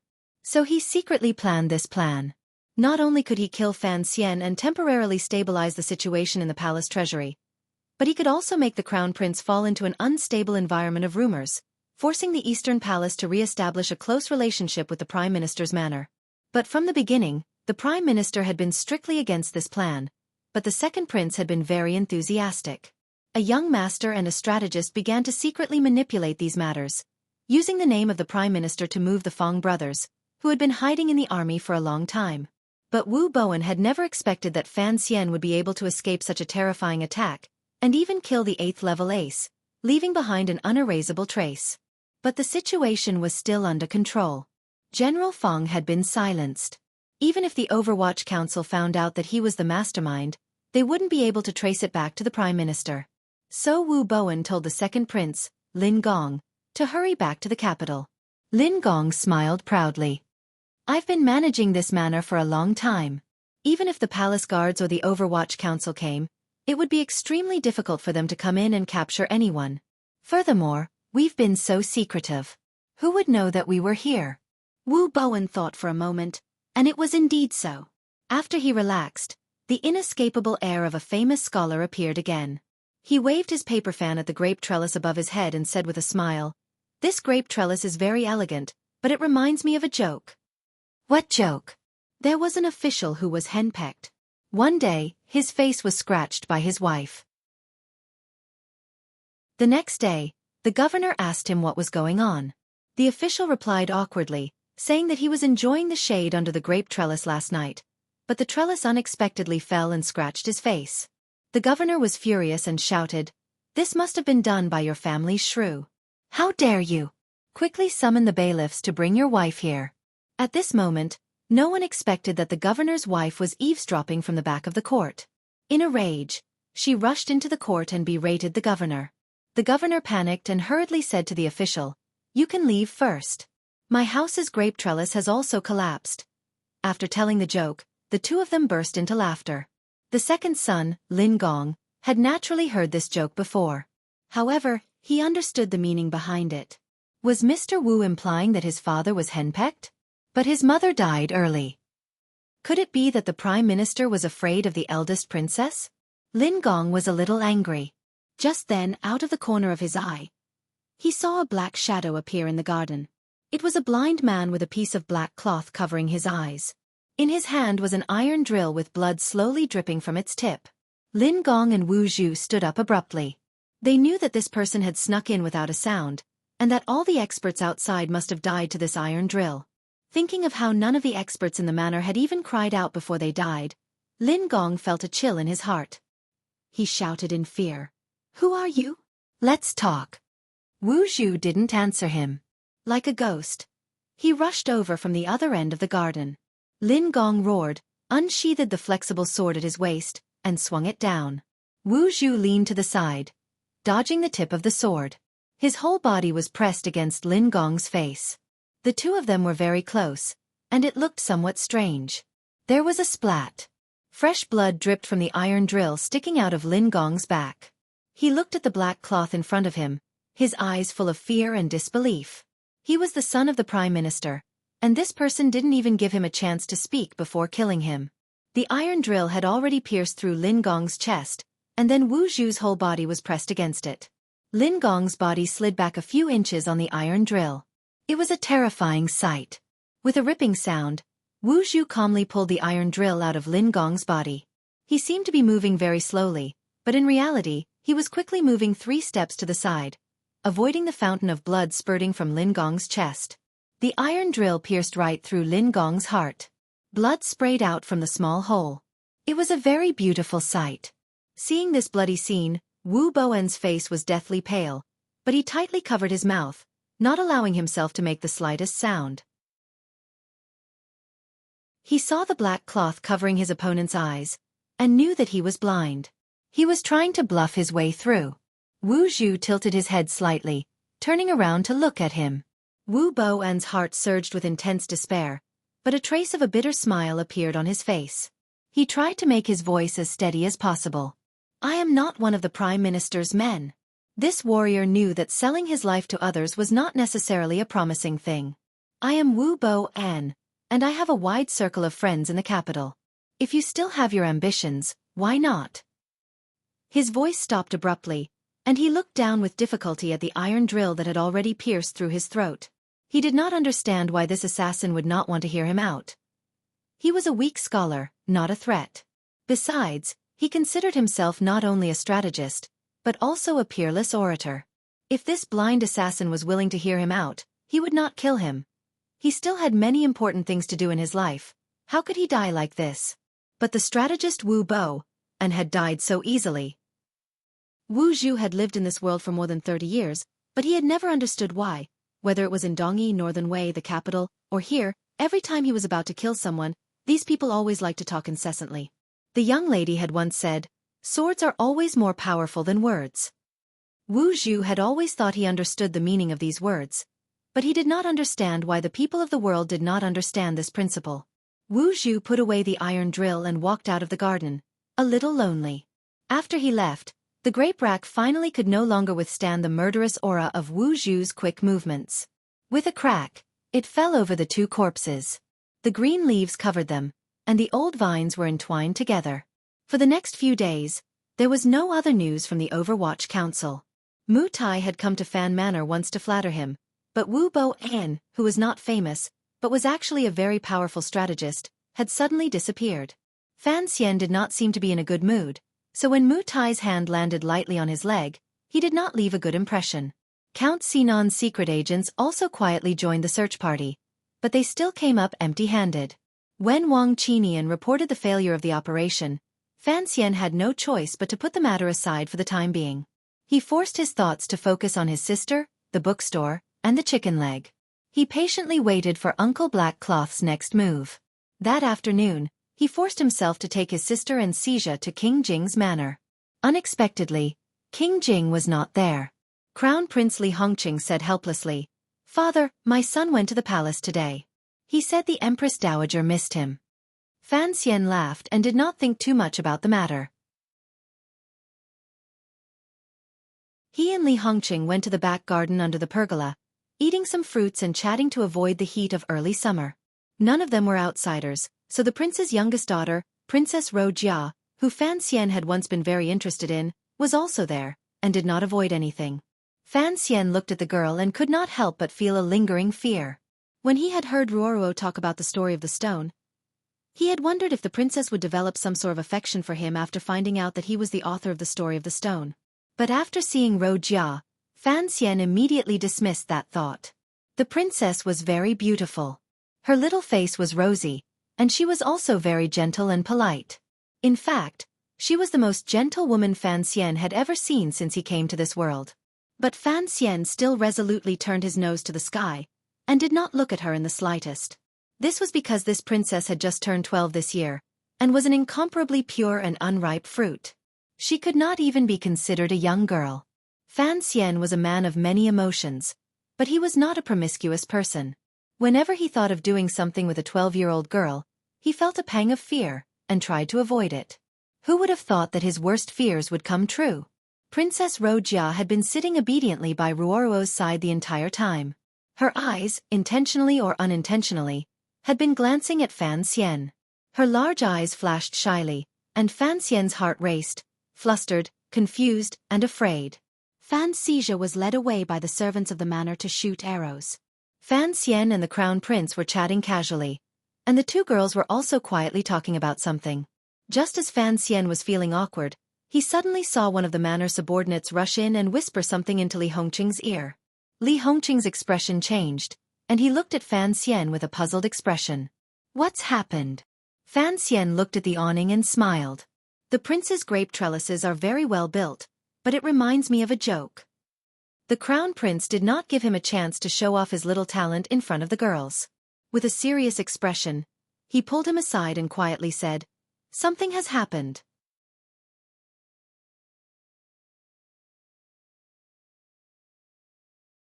Chapter 101. What is it? Fan Xian knew that it was not a simple matter. Otherwise Li Hongqing would not be so nervous. But he still forced a smile. As long as your grape trellis is intact. Strangely enough, Li Hongqing had long since reached marriageable age, but for some reason, he had never taken a wife. I don't have time to joke with you. Li Hongqing's face darkened. Yesterday, there was a murder in a manor at the foot of the Tsong Mountains. Wu Bo-en and the second son of the Prime Minister, Lin Gong, were both killed. Fan Xian turned pale with fright. What? Li Hongqing said, Yes, your future brother-in-law is dead. Fan Xian had not thought about the complicated relationship between relatives. He was a little shocked. Wu Bo-en's death was within his expectations, but if it was not his uncle who did it, and someone was trying to silence him, how could the second son of the Prime Minister be involved? Fan Xian was aware of this. His net worth was still far below that of his second brother-in-law. Since Wu Bo-en and his future brother-in-law had died together, could it be that the person who wanted to kill him was the Prime Minister's father-in-law? He had no feelings for this brother-in-law he had never met, but thinking about what had happened, he could not help but feel a little distressed. After calming down a little, he asked, How did they die? Li Hongqing described the scene of the discovery to him. Given the remoteness of the manor, it would have taken a long time for the murder to be discovered. He hadn't expected that the third day would coincide with the announcement of the mountain order. As soon as he entered the manor, he saw the corpses strewn all over the ground. In his shock, he reported it to the higher-ups. Because the dead were the Prime Minister's son and Wu Bo-en, who had a special status, the news passed through the capital government and the Ministry of Justice directly to the palace. King Jing entered the palace that day and heard the news, so he asked a eunuch he was familiar with to send word back. Fan Xian's heart skipped a beat. King Jing must have known that he would be visiting the manor today, so he took the risk to send word back. It seemed that he wanted to inform Fan Xian. But why did he think Fan Xian needed this information? Seeing his expression, Li Hongqing lowered his voice and said, The Overwatch Council is looking for Wu Bowen. I heard it had something to do with the assassination attempt on you last time. His death was so strange this time. Be careful not to arouse suspicion. Fan Xian pretended to be shocked and waved his hands. This has nothing to do with me. Even the Overwatch Council can't find him. How can I find him? If the Prime Minister really believes this, how can I live in the capital? Li Hongqing saw that he did not seem to be faking it. He breathed a sigh of relief. If you really did it, I will have to re-evaluate your power. I will have to please you in the future. By now, Fan Xian was quite familiar with him. He laughed and scolded, What kind of shameful statement is that? I only hope that the Prime Minister will not link his son's death to me, or I will have to thank the gods. Li Hongqing said, I don't think so. Your explanation just now was very convincing. If Sir Chen couldn't catch someone, then it's even more impossible for you to catch him when you've just entered the capital. Even if you did catch him, you wouldn't just kill him to vent your anger. He looked at Fan Xian and said seriously, I believe you. I will speak to my father on your behalf. I believe that the Prime Minister will not act rashly. Fan Xian sighed. I'm afraid that the Prime Minister will first have to find a way to explain why the second young master was with Wu Bowen. You should know that Wu Bowen is connected to spies from Northern Qi. His crime of treason is already established. Li Hongqing nodded and said worriedly, "It's just that the Prime Minister has lost his son in his old age. If his political enemies use Wu Boan's matter to attack him, I'm afraid his days will not be easy." Fan Xian stole a glance at the Crown Prince. "Aren't you and the second prince the Prime Minister's political enemies? Why do you have to make it sound so indifferent?" After leaving King Jing's manor and getting into the carriage, Fan Ruoruo noticed that her brother's expression was not right. She asked with concern, "Are you not feeling well? Or did you get sunburned too much earlier?" Fan Xizha joined in and sat down, fawningly handing Fan Xian his folding fan. Fan Xian was a little uneasy, so he was a little irritated. He said impatiently, "I'm fine." After saying it, he realized that there was something wrong with his tone. He smiled bitterly and explained, "There are some troublesome matters that I need to think about. Don't worry about me for now." After entering Fan Manor, the first thing Fan Xian did was run to his father's study. He found that his father was not at home. Perhaps he had been summoned to the palace. Somewhat uneasy, he returned to his room. When he sat down at the table, he realized that his back was drenched in sweat. In fact, when Li Hongqing described the deaths of Wu Boan and the Prime Minister's second son, Fan Xian already knew who had done it. In this world, no one was more familiar with Wu Zhu's methods and the traces he left behind. That night, when Fan Xian found out the name Wu Boan in the imperial prison, he knew that Wu Boan was already a dead man. But he did not expect that Lin Wanner's second brother would also die. Although he did not know how Wu Zhu had found Mr. Wu, given Wu Zhu's cold and indifferent personality, it was quite normal for him to kill two people behind the scenes who had plotted against Fan Xian. Wu Zhu was a grandmaster. In his eyes, perhaps the son of the Prime Minister was just like the assassin who had come to kill him in Danzhou. Flesh and blood. As long as it did not implicate Fan Xian, Wu Zhu's iron rod was not a taboo. Fan Xian was uneasy. If even King Jing believed that he had something to do with Lin Gong's death, what would the Prime Minister think? He wanted to avenge the death of his bodyguard and the serious injuries he and Tang Zijing had suffered. He had also thought that the mastermind behind the scenes might be the Prime Minister, his future father-in-law. If that was the case, Fan Xian thought that he would kill Wu Boan as a warning. But he did not expect that Lin Wanner's second brother would die so cleanly. The Lin family only had 2 sons, and he heard that the eldest had some problems. Thinking of Lin Wanner gave Fan Xian another headache. Even if Wanner had grown up in the palace and had no feelings for the Lin family, they were still related by blood. This was a fact that could not be denied. He stood up and walked around the table twice. His eyes gradually became determined. He decided that for the rest of his life, he would never let Wanner know about this. He could not let her know that it was his uncle who killed her brother. In the depths of the incomparably dignified palace, the room of the most powerful man in the world was far less imposing than the territory he governed. The incense in the cauldron gradually dispersed, leaving behind only a thick layer of incense ash. Outside the door, the sun shone in from the west, and the willows that came rushing over the threshold could be counted in the light. The room was paved with light-colored bricks, and on its left and right stood a dozen or so high-ranking officials of the court. Today was not a formal court meeting, so this was not Taiji Palace, but a side hall. The great emperor of Qing did not sit on the high dragon throne, but chose a chair at random to sit on. Today, the emperor wore a water-blue silk casual robe, with a golden ribbon with a coiled dragon tied around his waist. His jet-black hair was tied up tightly, and only a few strands of silver could be seen at his temples. He sat casually on the chair, lower than the officials standing around him, but his aura made him seem like he was sitting at the highest point of the world, looking down on the millions of subjects beneath his feet. Today, the affairs of the state had come to an end. Only a few old and important officials remained in the room. Chen Pingping sat first on the left. Because he was in a wheelchair, he looked very special.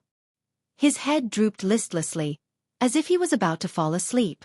These officials knew that as the emperor's most trusted aide, Director Chen, he had received an edict that he did not need to attend the regular court meetings. But today's meeting was something he had to attend. Prime Minister Lin Ruofu sat first on the right. Today, he also had special treatment. He sat on a round stool, but his official robe was a bit long, so he looked a bit comical. This world-famous treacherous man was born with delicate features and his eyes were bright and full of expression. Only his slightly white beard revealed his true age. It could be assumed that when he was young, He must have been a handsome man. Today, his eyes were a bit red and swollen, and his lips were a bit white. Presumably, he had been crying earlier. "My condolences, Prime Minister," the Emperor said softly. The room buzzed with echoes. "You should rest in the manor for a few days. It's also good to send that child off." Lin Ruofu stood up and bowed respectfully. Choking with sobs, he said, "I dare not. It is already a sin to disturb your Majesty regarding my son's matter." The other officials also warmly tried to persuade the old Prime Minister. The dead could not be brought back to life, and so on and so on. Lin Ruofu suddenly said in a loud voice, "Dare I ask your Majesty to uphold justice for me, and seek justice for that dead child?" Having said this, he knelt down. That afternoon, he had learned of his second son's death. The Prime Minister, who had always had a heart of stone, almost fainted. As the saying goes, the old send off the young. How could he withstand such an emotional blow? The Emperor's lips curled up without anyone noticing. But no one dared to stare at the Emperor's face, so no one noticed this small detail. His Majesty seemed to be a bit surprised by the Prime Minister's words. Since the attack on Fan Xian's son 2 days ago, another murder has unexpectedly occurred in the capital. Naturally, the capital government cannot escape responsibility. Do not worry, Prime Minister. I will punish them heavily to give you an explanation.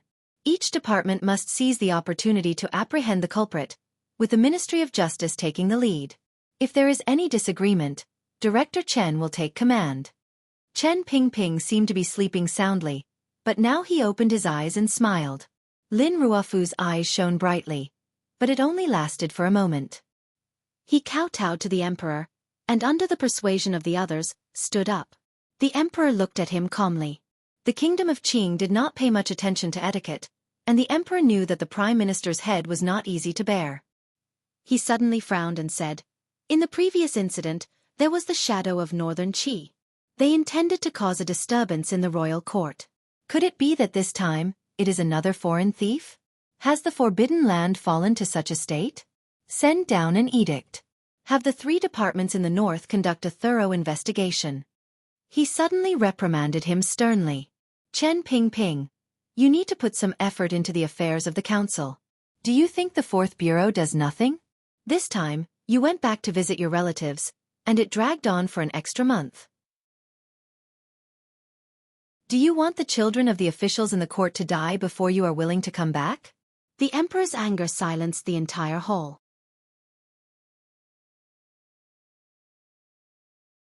Chapter 102. Hearing His Majesty's voice grow louder and louder, the officials were alarmed. It was rare to see His Majesty so angry, and even rarer to reprimand Chen Pingping. Chen Pingping's expression did not change. "On my way back to the capital, someone in the court tried to kidnap the spy from Northern Qi, Si Lily. Si Lily is related to the assassination attempt on the son of the Fan family. This is a serious matter, and after receiving the report, I took a detour to escort the spy back. That's why I was delayed for some time." "Ah, so that's how it is. That's all." The Emperor softly grunted. He had raised the matter high and then lightly let it fall. The ministers were initially shocked, thinking that His Majesty didn't seem to like even Chen Darren very much. Then they realized that the matter of returning late was, in the end, improper, and His Majesty was using this matter to settle this debt. But then they remembered what Chen Pingping had said about Si Lily. This was the first time the officials had heard of someone trying to break a prisoner out, and they couldn't help but be shocked. They wondered if there really was a high-ranking official colluding with Northern Qi to confuse the court. Put the matter of Si Lily aside for now. First, investigate the case of the son of the Prime Minister. The Emperor looked at Chen Pingping coldly. Chen Pingping straightened in his wheelchair and looked at Lin Ruofu again. He smiled. "These 2 cases are actually 1. What do you mean?" Not only the Emperor, but the other officials were also interested. Only Lin Ruofu seemed to have thought of something, and his expression became very unsightly. The Prime Minister was worried about the death of his son. "There are some things I shouldn't say, but as an official, I dare not hide anything from His Majesty. Please forgive me for speaking out of turn." The Emperor frowned. "Let's hear it." Chen Pingping clenched his withered hand into a fist and covered his mouth with blue veins. He coughed a few times, as if coughing up all the phlegm in his chest. When the second son of the Prime Minister, Lin Gong, was killed, he was with Wu Bo-en. Who is this Wu Bo-en? The emperor frowned. Speak clearly. Most of the officials in the room knew of Wu Bowen's reputation in the capital's officialdom. However, they had always thought that this strategist was swinging between the crown prince and the second prince. Who would have thought that he was with the son of the prime minister? Now that they looked at the prime minister again, they couldn't help but feel a little worried. After all, they were all civil servants. If Wu Bowen was bitten by the mad dog Wu Bowen, they would all lose face. At this time, Lin Ruofu was sitting on a round stool. His eyes were still red and swollen, but he didn't seem to be worried. A few days ago, I investigated the assassination attempt on Fan Xian's son. Si Lily confessed that the person who contacted Northern Qi was Wu Bo-en, and that the person who let the Western barbarian archers into the capital was General Feng Darren of the city patrol. The leader of the cavalry outside Songzhou who attempted to break out the prisoners was a subordinate of Feng Darren's distant cousin, General Xiu of Wuzhou. Now, it seems that the mastermind of this incident was Wu Bo-en. Feng Xiu and Feng Darren were both executors, responsible for receiving the Northern Qi assassins and silencing them. As for the matter of the archers' bodies being cremated first, there are currently no clues. What are you trying to say? I don't mean anything else. I'm just curious as to why the second young master of Lin Ruofu would be in the manor at the foot of Tsong Mountain with the mastermind behind the assassination attempt on Fan Xian's son. Hearing this, the officials were in an uproar. Guai Yu, the Minister of Rights, was the first to defend the Prime Minister. Let's not talk about whether Si Lily could not stand the torture and made a wild accusation. Even if Wu Bo-en had something to do with the previous case. He turned to the emperor and apologized. Your Majesty, please don't blame me. It was because Wu Bo-en was a scholar 20 years ago. He was famous in the capital and had a wide circle of friends. It was normal for the second young master of Lin Ruofu to be in the same place as him. How could you slander the deceased because of this? The Prime Minister's pain of losing his son has not yet subsided, and yet Chen Fan is spouting such nonsense. It is really unbearable. Unbearable. Lin Ruofu stood up and bowed to the emperor. My son was unfilial, he said in a pained voice. He acted rashly and met with misfortune. But if you say he had such a disloyal heart, I absolutely do not believe it. He continued, I have also met Wu Bo-en. He is indeed a talented man. I have also traveled with him to the famous sites around the capital. If he was acquainted with Wu Bo-en, then it would be related to the murder case. Wouldn't I be unable to escape the suspicion? Correct. An official also shook his head. I have also met Wu Bo-en. Looking at his face, he seems quite upright. If he really is a cruel and unscrupulous person, then what does it have to do with the second young master of Lin Ruofu? You should be careful with what you say. Lin Ruofu's face was filled with emotion. If I have anything to do with this matter, then the heavens will hate me, the heavens will hate me.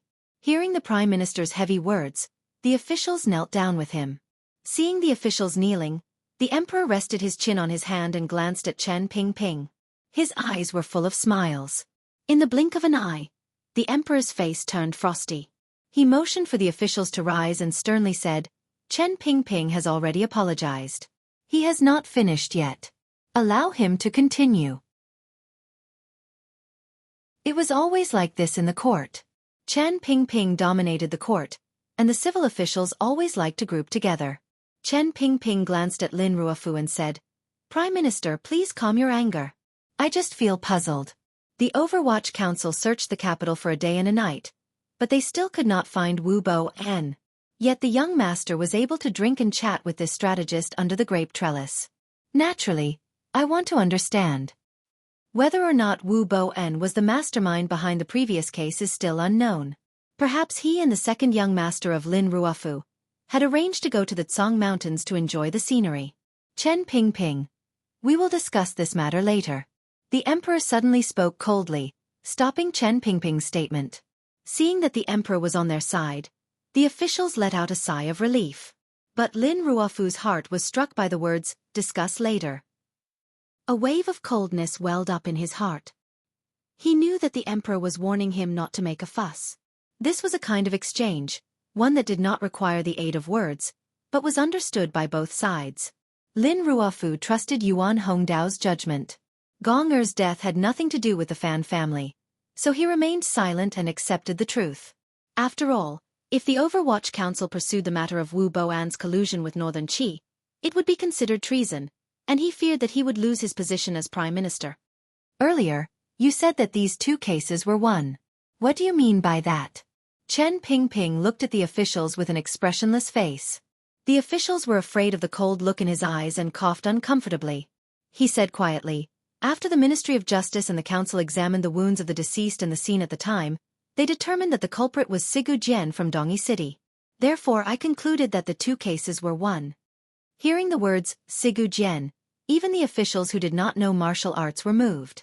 It was no wonder that when they recounted the attack on the Tsong Mountain Manor, they heard that there was only one culprit, yet he was able to silently kill a dozen masters, and each one was fatal. Only Lin Ruofu's expression did not change, as if he had known about this a long time ago. The emperor furrowed his brows. Although he did not care about the four great grandmasters, these transcendent martial arts experts were an existence that was difficult for the dignity of the imperial court to tolerate. Because a few days ago, among the assassins killed by the Fan clan's son, there were two female assassins. According to the council's records, these two female assassins should have been under the tutelage of Sigu Jian from Dongyi City, but we do not know if they were his disciples or granddisciples. A month ago, there were reports from the council that Sigu Jian was not in Dongyi City. In my opinion, the sword fanatic should have come to Qing. The emperor slowly closed his eyes and asked coldly, why did he not kill the Fan clan's children, but instead find Wu Boan? Everyone knows that Sigu Jian is a sword fanatic. When his disciples assassinated someone else and were killed in retaliation, he would probably admire the other party's methods and would not view them as enemies. Furthermore, this person loathed schemes and plots and strictly forbade his disciples from involving themselves in the struggles of the country. If Wu Boan had not promised some benefits and persuaded the two female assassins, they would not have died. I'm afraid that in his heart, only Wu Boan is his true enemy. Chen Pingping spoke lightly. He lied without batting an eyelid. After a long time, the emperor's dignified voice rang out in the palace. The capital's magistrate, Mei Zhili, pleads guilty. His salary will be reduced for a year. The Overwatch Council will be stationed in the City Patrol Division to investigate, and Zhao Ziheng will be relieved of his duties. The Ministry of Justice will continue to investigate 2 additional murder cases. After the cases are concluded, an edict will be issued to Dongyi City to hand over the culprit.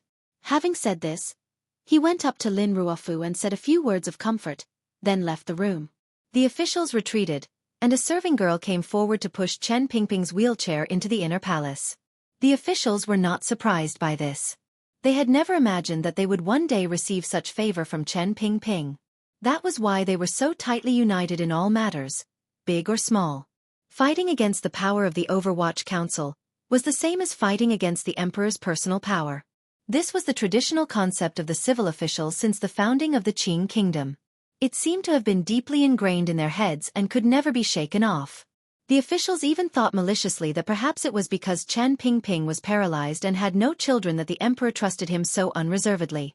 In the quiet depths of the palace, there were no eunuchs or serving girls. Only the emperor and Chen Pingping sat facing each other. The emperor raised his teacup and took a sip. He seemed to feel that the temperature of the tea was not quite right. He frowned and smashed the cup in front of Chen Pingping's wheelchair. Crack! The porcelain cup shattered into pieces, and the tea soaked the bottom of Chen Pingping's trousers. His legs were not good, and he could not avoid it. Different from before, the emperor's voice was particularly cold and oppressive. Sigu Jian? This answer is a bit preposterous. It was as if Chen Pingping did not see the scene in front of him. With a face full of smiles, he replied respectfully, I dare not hide this from you, your majesty. That wound was mournful and had a sense of loss. The Ministry of Justice and the Council all agreed on this. The emperor curled the corners of his lips and looked at him with a smile. Suddenly, a strange light flashed through his eyes. He asked in a loud voice, Is Lao Wu in the capital? Chen Pingping slowly raised his head and opened his lips. A moment later he said, Correct. Sir Wu is currently in Jingdo. The emperor seemed a bit tired. He rubbed the space between his brows and lightly said, "Just how many things are you hiding from me?" He then sighed and said, "Never mind. Since you even dare to hide the couplet, then you must hide it from the people under heaven. Don't let those people know of Lao Wu's existence."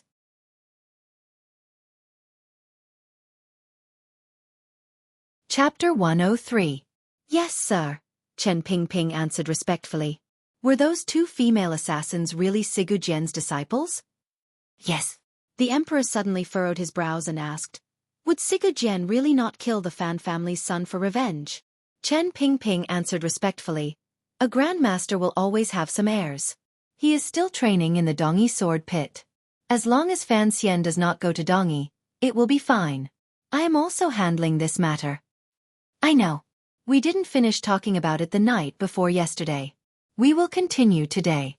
The emperor half closed his eyes to rest. "It took you so long to return to the capital. Even if you are not afraid of the censor's complaints, I still have to consider the opinions of the people. I know you are throwing a tantrum and are not satisfied with the arrangements you have made for him." Chen Pingping gently rubbed the fingernail of his right hand's ring finger. It was unclear whether he was nervous or excited, but his wrinkled face remained calm. "After this matter, I reckon the Prime Minister will bear a grudge. Although he will believe that it was Sigu Jian who did it, he will always believe that his son died because of Lady Fan. This marriage, I think we should forget about it." The emperor calmly said, "It doesn't matter. King Jing has already entered the palace.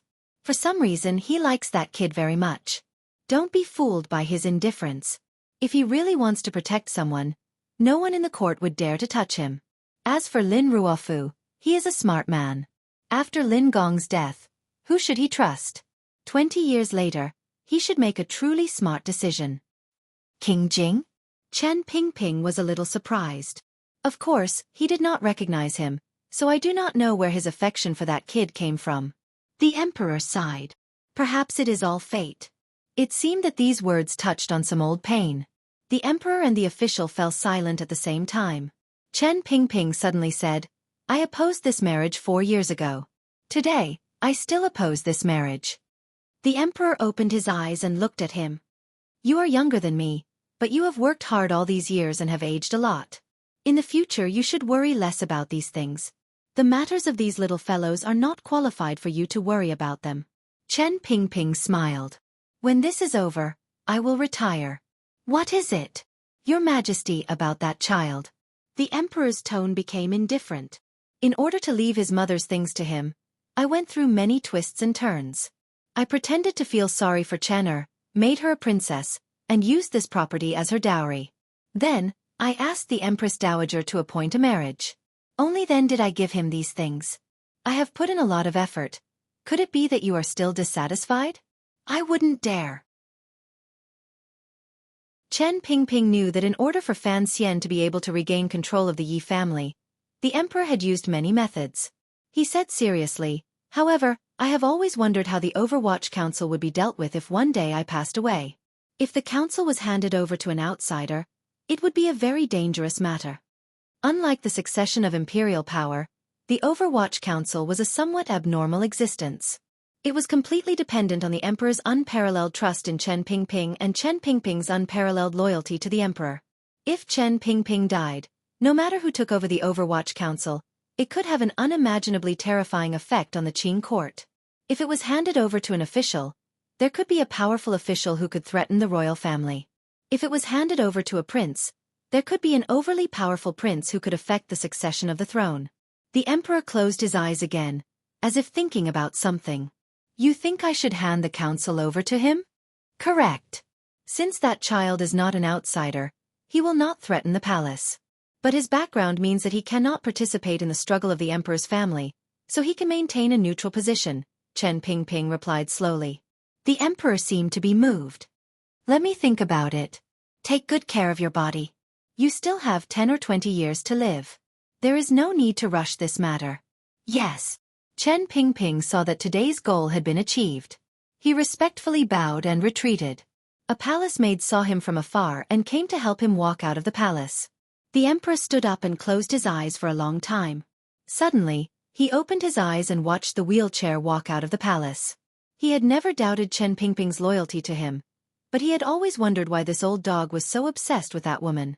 He was willing to do anything to fight for all the power he could get for that child. Thinking of that child, a trace of gentleness suddenly flashed across the face of this world's ruler. He thought to himself, I haven't seen him since coming to the capital. The palace maid pushed the wheelchair into the inner palace. A guard took it and slowly pushed it into the outer palace. When it reached the palace gates, people from the Overwatch Council took it and helped old Sir Chen into the carriage. The carriage moved forward on Xueqi Avenue, rolling over the stone pavement and making a rhythmic sound. It had been a long time, but they still hadn't left the inner city. The road to the east of the city was very quiet. At this time, the sky was half dark. The carriage turned diagonally and stopped in a secluded place. There, another carriage was already waiting. The officials from the Overwatch Council and the guards next to the carriage didn't seem to be familiar with each other, but they tacitly left the carriage at the same time and scattered around, forming a relatively hidden defensive circle. The two carriages were very close to each other. At the same time, the people in the carriage opened the side curtain and looked at each other. It was Chen Pingping and Fan Xian's father, Fan Jian, the assistant minister of the Ministry of Rights. Chen Pingping looked at this righteous face and was very angry. While I was not in the capital, you coaxed His Majesty into finding a good marriage for your son. Fan Jian saw that he was angry, but he was neither afraid nor nervous. He smiled and replied, 4 years ago, you ruined my plans. I'm just trying to make things right. Chen Pingping coldly said, What's there to be happy about with such a pile of stinking money? Fan Jian shook his head. Money is the most important thing. Don't forget that when the council was first built, if it weren't for Xiener's mother, you would be starving. The palace treasury of today is no longer the Yi family of the past. If the Fan family were to take over, I'm afraid they would be badly battered. His Majesty forced the Lin family to acknowledge an illegitimate daughter so that you and the Prime Minister could live in peace. At the same time, it was also for the future. Otherwise, if people found out that a princess was married to a prince, what would they say? Chen Pingping laughed coldly. Listen to my advice. Annul this marriage. It will be a good thing for both of you. You think I don't know what you're planning? Fan Jian frowned. You've always believed that the eldest princess had something to do with what happened back then. But after all these years, you still haven't found any evidence. That's not the only reason. Chen Pingping's face was cold. Even if His Majesty feels that he owes him, think about it. If His Majesty really did listen to you and returned the Yi family to him, what would happen to the council? His Majesty is a great strategist. He would never allow anyone in the world to wield these two national weapons at the same time. Not even him. Fan Jian's frown deepened. If you know all this, then why did you involve my son in this matter? Wouldn't it be better for him to be a rich man? Is it that easy to be a rich man? With you and me in the capital, and the eldest princess having been taught a lesson, the next few years should be very peaceful. Chen Pingping's voice was cold. Don't forget your son was almost killed a month ago. Fan Jian stared into his eyes. That was my negligence, but it was also your fault. If you hadn't been so angry and refused to return, then there wouldn't have been so much trouble in the capital. Chen Pingping calmly said, If your son had died just like that, would you and I still need to put in so much effort? After a moment of silence, Fan Jian spoke. In this matter, I have paid a far greater price than you. So if you can't make a choice, I hope you will respect my opinion. Chen Pingping thought for a moment, then agreed with what Fan Jian had said. Fan Jian coldly let down the curtain and gave the order. The two carriages went their separate ways. Darkness enveloped the imperial city. In this ink-like background, some people gathered for the sake of benefits, and some gathered for the sake of ideals. Then they would often separate because of the same two words, waiting for some day or some coincidental reason to come together again.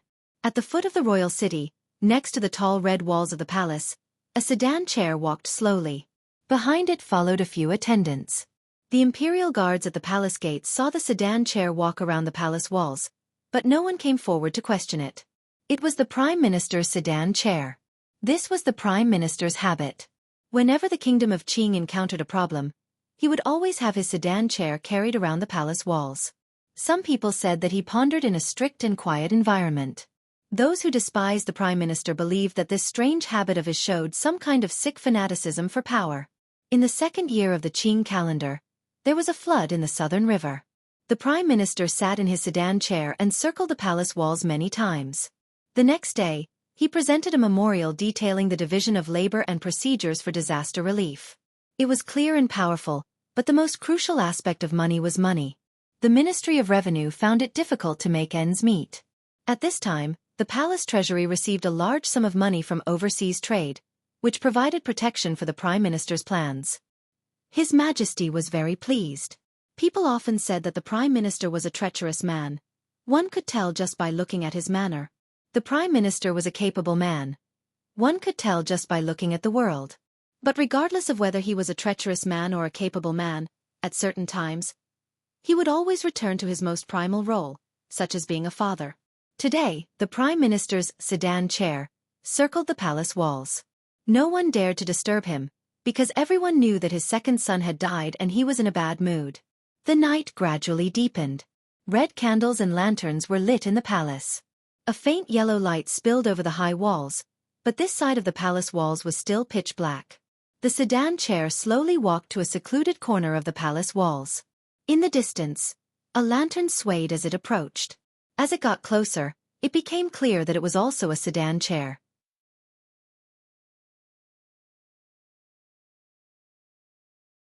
Chapter 104. The two palanquins stopped at the same time. The bearers carefully put down their poles, and just like when Fan Xian and Chen Pingping met, they quietly retreated into the distance. The palanquins naturally leaned forward, so the people sitting inside should be uncomfortable. But strangely, neither the prime minister nor the person in the palanquin came out to greet them. So the palanquins bowed to each other, like two friends greeting each other, or like a couple bowing to heaven and earth before their wedding night. "Ruofu, don't be too sad." A soft and weak voice finally came from the opposite palanquin. It was the eldest princess coming out of the palace to see her lover from many years ago. Hearing this familiar voice, the prime minister frowned slightly, as if remembering something from many years ago. He said lightly, "I am very grateful that the eldest princess is concerned about my family matters." Hearing his distant words, the eldest princess's voice immediately became mournful. This difference between master and subject. How can it be brought up between the two of us? Why are you speaking so coldly today? A cold laugh came from the prime minister's palanquin. "Your Highness, Ruofu is incompetent, but I do not want to become a dough that you can knead as you wish." The other palanquin fell silent, as if not expecting such hurtful words. After a long while she replied pitifully, "Ruofu, what do you mean? Although Gong-er is not my child, I always send people to send gifts to your residence during the festival. I love him as much as you do. As a dignified princess, am I your punching bag? Forget it. You are not in a good mood today, so let's not talk about it." Lin Ruofu suddenly snorted. "I have met with the eldest princess today to tell you that I have agreed to Chener's marriage in October." It was completely dark outside the palace walls. Only the lantern placed next to the eldest princess sedan gave off a bit of light. The long period of silence was enough to prove how shocked the seemingly weak woman in the sedan was right now, and how angry she was after hearing these words. After a long time, the eldest princess' clear voice that was like the cold winds of winter came through the sedan curtains. "That is my daughter. I will not let her marry that little bastard of the Fan family." Whether in or out of the palace, the eldest princess had always given people an image of weakness. Who knew that her words would be so harsh? "Can you persuade His Majesty?"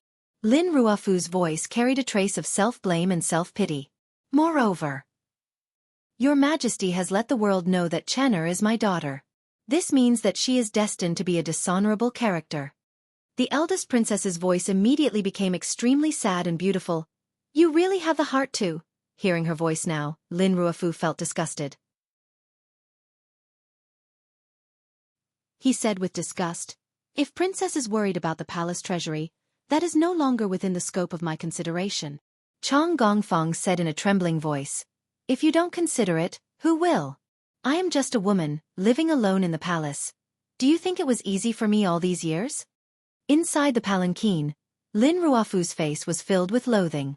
"I have a daughter, but I can't see her all year round. I can only occasionally catch a glimpse of her from afar at the palace banquets. Do you think it's easy for a father like me? The eldest princess miserably explained, "This is something that can't be helped.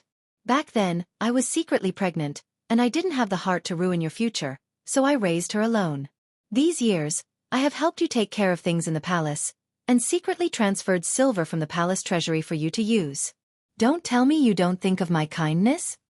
The voice in the Prime Minister's palanquin grew cold. Lin Ruofu growled in a low voice, "My future? Since then, when have I ever taken the initiative to ask for such a future? Back then, I was a poor scholar, but now I have become a Prime Minister. It seems to be glorious, but I can't see my daughter. I gave birth to a son. But," he said in a trembling voice in the palanquin, "but died tragically in front of me. This is not my future what I want. This is only the power you want. You are not willing to marry a prince who will never be able to make a name for himself, and live the rest of your life in peace. Do you think I should thank you for this?" Hearing these words, the eldest princess was enraged. In a shrill voice she cried and cursed, "Lin Ruofu, things have already reached this point, yet you still say such nonsense. If you really are not satisfied, why didn't you say anything when you were transferred to the Imperial Censorate to be the Imperial Censorate? Why didn't you feel sad when you were transferred to Hanlin Academy? Why didn't you blame yourself when I helped you get the position of Assistant Minister of the Ministry of Appointments? When you were promoted step by step, you didn't remember my kindness. Now that things are not going your way, you vent all your anger on me." "Very well, Rueer." Hearing the eldest princess's voice become louder and louder, Lin Ruofu's voice calmed down. His words were filled with resentment. "I would rather you be this kind of shrew than to always have that kind of sorrowful appearance. Do you know that that is very disgusting?" The eldest princess was so angry that she couldn't speak. "As for Chen'er's marriage, I have decided.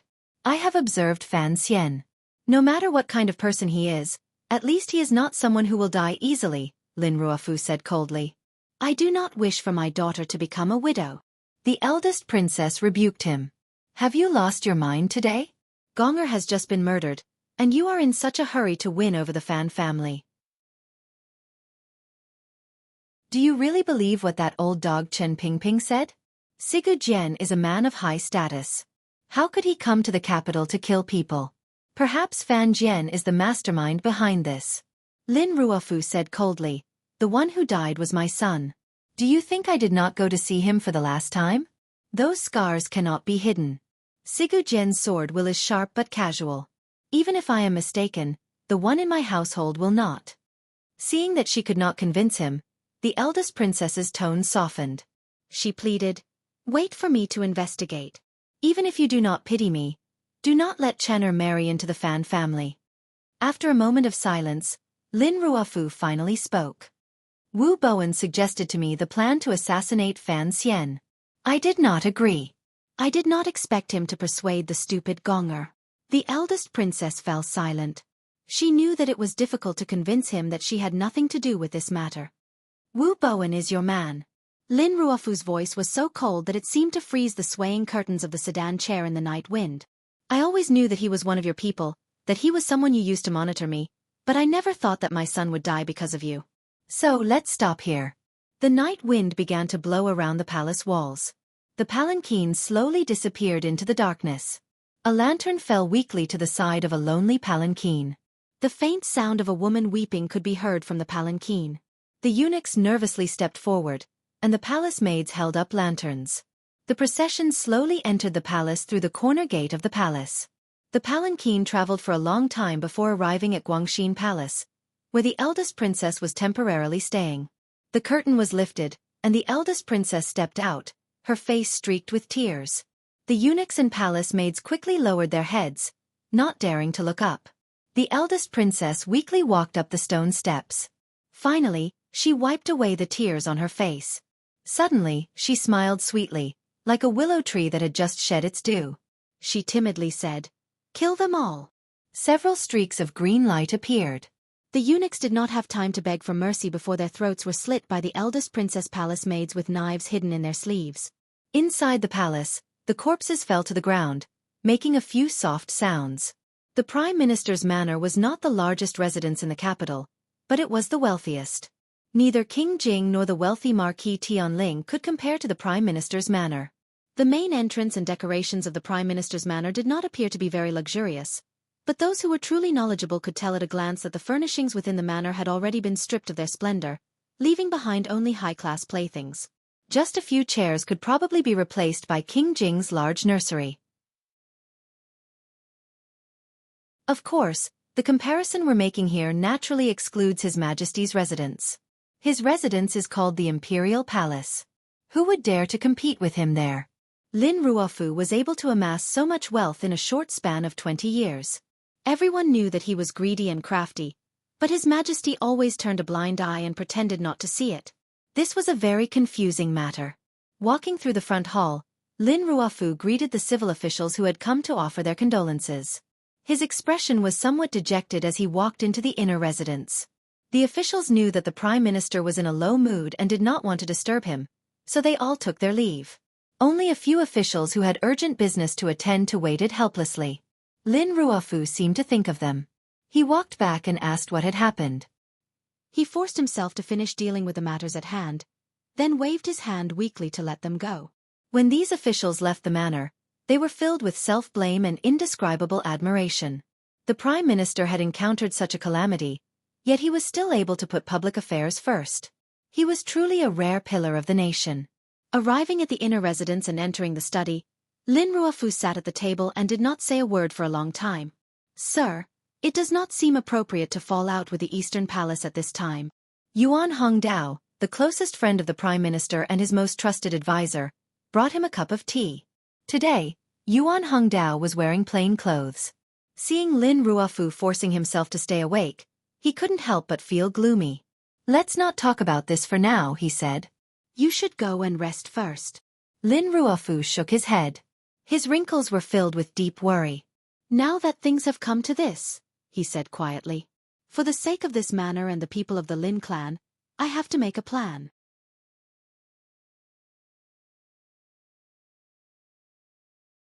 Chapter 105. Yuan Hongdao frowned.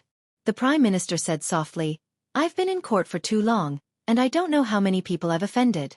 I have 2 sons and a daughter, and I had hoped that Gong would be successful. Who would have thought that he would suffer such a calamity? Now I only have Dabao and Chen. I have to make some arrangements for them. Yuan Hongdao frowned again. But this change seems to be a little too drastic. Lin Ruofu's gaze suddenly softened. As a father, there's no need to be so protective of your body. If we're talking about a fight for the throne, His Majesty is in the prime of his life. I'm afraid you and I will be long dead by then. There's no need to worry so much. He then asked, Are you sure it was Sigu Jian who did it? Yuan Hongdao nodded. Yes. Lin Ruofu took a deep breath. Sometimes I find that the power in my hands can't be exchanged for anything. But since the Fan family and the Overwatch Council have been secretly working together for so many years, I think that if I were to be included, they wouldn't refuse. Yuan Hongdao smiled. Assistant Minister Fan, relying on his friendship with His Majesty, pushed for this marriage. Presumably, you've been hoping for it for a long time. Lin Ruofu smiled. In a few days, I want to see that Fan Xian with my own eyes. I want to see if he's worthy of my daughter. Yuan Hongdao then said, What about the eldest princess? He knew that the Prime Minister's second son's unnatural death was inextricably linked to the eldest princess's plan, so Yuan Hongdao very carefully mentioned her name. Li Yunrui had Wu Bo and prepare for the first assassination. It was a plan that killed 3 birds with 1 stone. By killing Fan Xian, she could regain control of the palace treasury. By persuading Gong she could use this as a rope to bind the Prime Minister's manor tightly to her.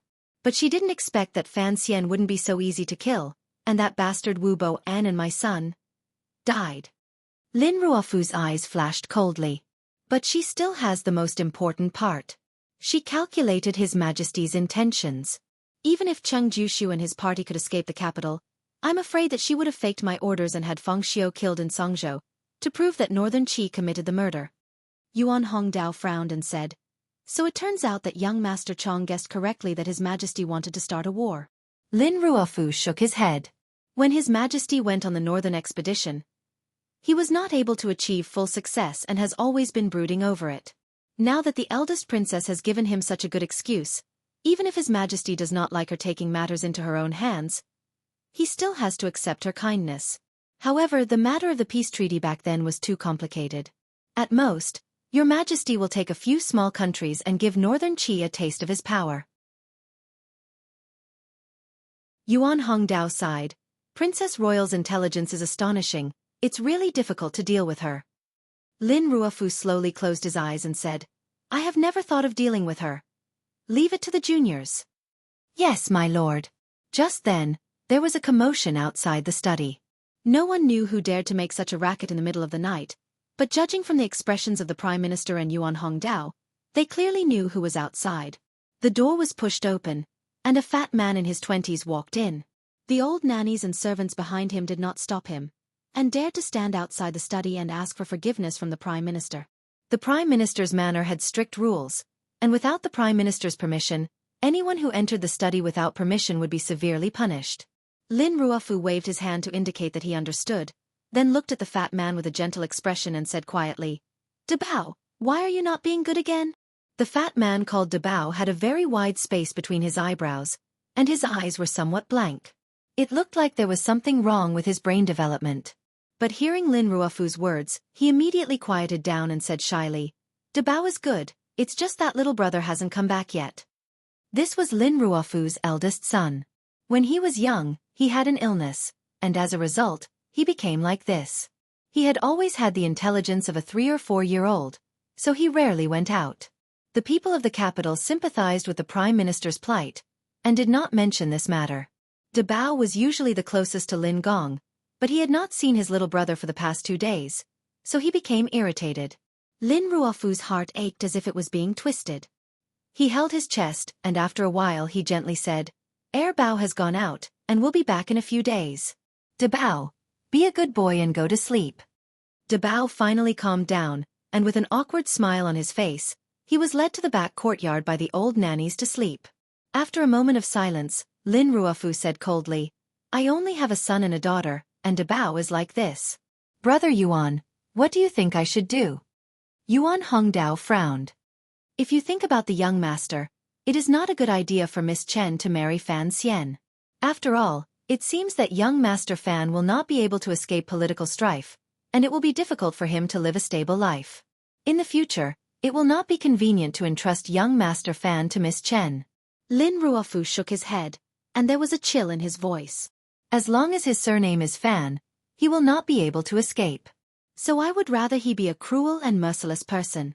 That way, he can protect Chen and her brother for the rest of their lives. Having said this, he immediately regained his composure. He walked behind the desk and pulled back the veil. Looking at the map of the world behind it, he began to frown in silence. His gaze occasionally swept in the direction of Dongyi, but most of it stopped at the north of the kingdom of Qing, and the complicated network of small vassal states between the kingdom of Qing and northern Qi. After a long time, Lin Ruofu frowned. We need to come up with a strategy immediately.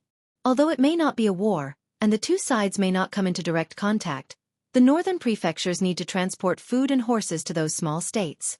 We must make preparations in advance. Yuan Hongdao made a sound of acknowledgement. Then he heard the Prime Minister begin to cough. The coughing was so urgent that it seemed as if tears were forming in the corners of his eyes. The Prime Minister stood in front of the map with his hands clasped behind his back. He frowned as if he had not lost a son that day. Yuan Hongdao looked at his back and sighed in his heart. He felt slightly moved and guilty. Ruofu had lived a rich and noble life, but he had never had a comfortable one. It could be said that one meeting with the princess had ruined his life. All of these things happened in one day. No one knew what these secret deals and quarrels meant. The meeting between Count Sinan and Chen Pingping, and the private meeting between the Prime Minister and the eldest princess, no more than 10 people in the court knew about these two matters. So Fan Xian did not know that his future had already been arranged for him to walk on a golden path. If the past few months after entering the capital had been like the darkness before dawn, with thick viscous ink covering his face, he would feel pressured and unable to relax. But in the following days, it was as if God had suddenly brought a basin of clean water and splashed it on his face. It made him feel refreshed and at ease, and also made him extremely clear-headed. These days, he kept telling himself that his second brother-in-law's death had nothing to do with him. Only then could he face Lin Warner, who was the most difficult person to face. Ever since Lin Warner learned of her second brother's death, she had been in low spirits. Although they had only met a few times, they were connected by blood, and she was still sad. Fan Xian saw all of this and felt bad. Although his second brother-in-law was the mastermind behind his death, he sometimes felt that he was a bit cold-blooded and morbid. If he had heard back in Donzhou that Fan Xizha had died in the capital, perhaps he would not have felt the slightest bit of sadness. Of course, the situation now was different. Lady Lu seemed to have tacitly approved of the current situation, and the Lu family in the capital had also sensed that something was amiss. They had given Lady Lu enough information to refer to, so Lady Lu was unusually calm, and no longer prevented Fan Xizha from following Fan Xian around the capital. What made Fan Xian feel most at ease was that no one, including the Prime Minister, seemed to suspect that the death of the second son of the Prime Minister had anything to do with him. In fact, he and King Jing were overthinking this matter. That day, Wu Bowen and Lin Gong had been hidden so well that even the Overwatch Council could not find them. Aside from the 4 Grandmasters, who else could find them? As long as no one knew of Fan Xian's relationship with Wu Zhu, no one would suspect that Fan Xian had anything to do with Lin Gong's death. What was even more surprising to Fan Xian was that, after many messages, he received some vague information from the Prime Minister's manor. The Prime Minister had expressed some degree of approval for the October wedding. Just as Fan Xian was wondering if the old man had truly become disheartened at seeing his son die, the crafty Count Sinan Fan Jian understood the reason behind this before anyone else in the court. For some reason, the Prime Minister and the Eastern Palace or the eldest princess were at odds. This was Lin Ruofu looking for a new investment direction. Perhaps it was a sign that the Prime Minister's political focus had begun to shift towards the second prince. The 2 assassinations, one after the other, shook the skies of the capital like 2 bolts of spring thunder. But after the spring thunder, there was no rain, and the matter gradually faded. But the Prime Minister seemed to be grieving over the death of his son, and became somewhat disheartened. He rarely attended court, citing his illness. The cripple, Director Chen, also did not attend court much. He only stayed in the courtyard, occasionally issuing a few orders. Thinking of this, Fan Xian was puzzled. Why did Chen Pingping not summon him after returning to the capital? He still did not know that the cripple had been spying on him in the celestial prison. Even more puzzled was that Chen Pingping had clearly returned to the capital. So where had Fei Ti gone? In any case, after this short but bitter confrontation, the various powers in the imperial court paid the price of a few lives and rebuilt a somewhat fragile balance. Some people accepted changes that they had no choice but to accept, such as the change of control of the palace treasury in a few years. Others began to find another way to protect themselves and their families, such as the Prime Minister. These changes were undoubtedly extremely beneficial to Fan Xian. At least he did not have to worry too much about his personal safety. Only now did he write a letter to his grandmother, who was far away in Donzhou. He told her that he was doing very well in the capital, and asked her not to worry too much. After spring came summer. Although this was nonsense, for Fan Xian, who had finally found a foothold in Jingdou, there was finally less of the rain in his life and more of the bright, sunny days. Happy days seemed to be slowly waving at him from the other side. Summer had come. Could the autumn wedding be far behind?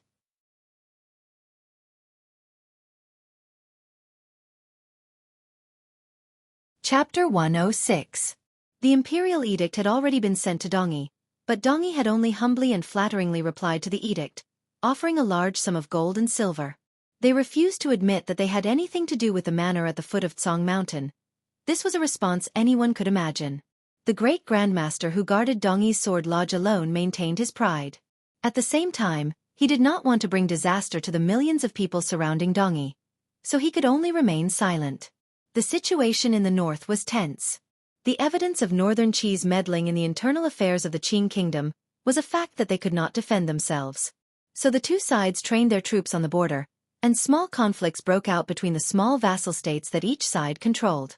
It seemed that a war was about to break out. Dark clouds floated in the north of the Qing kingdom, but it was midsummer in the capital.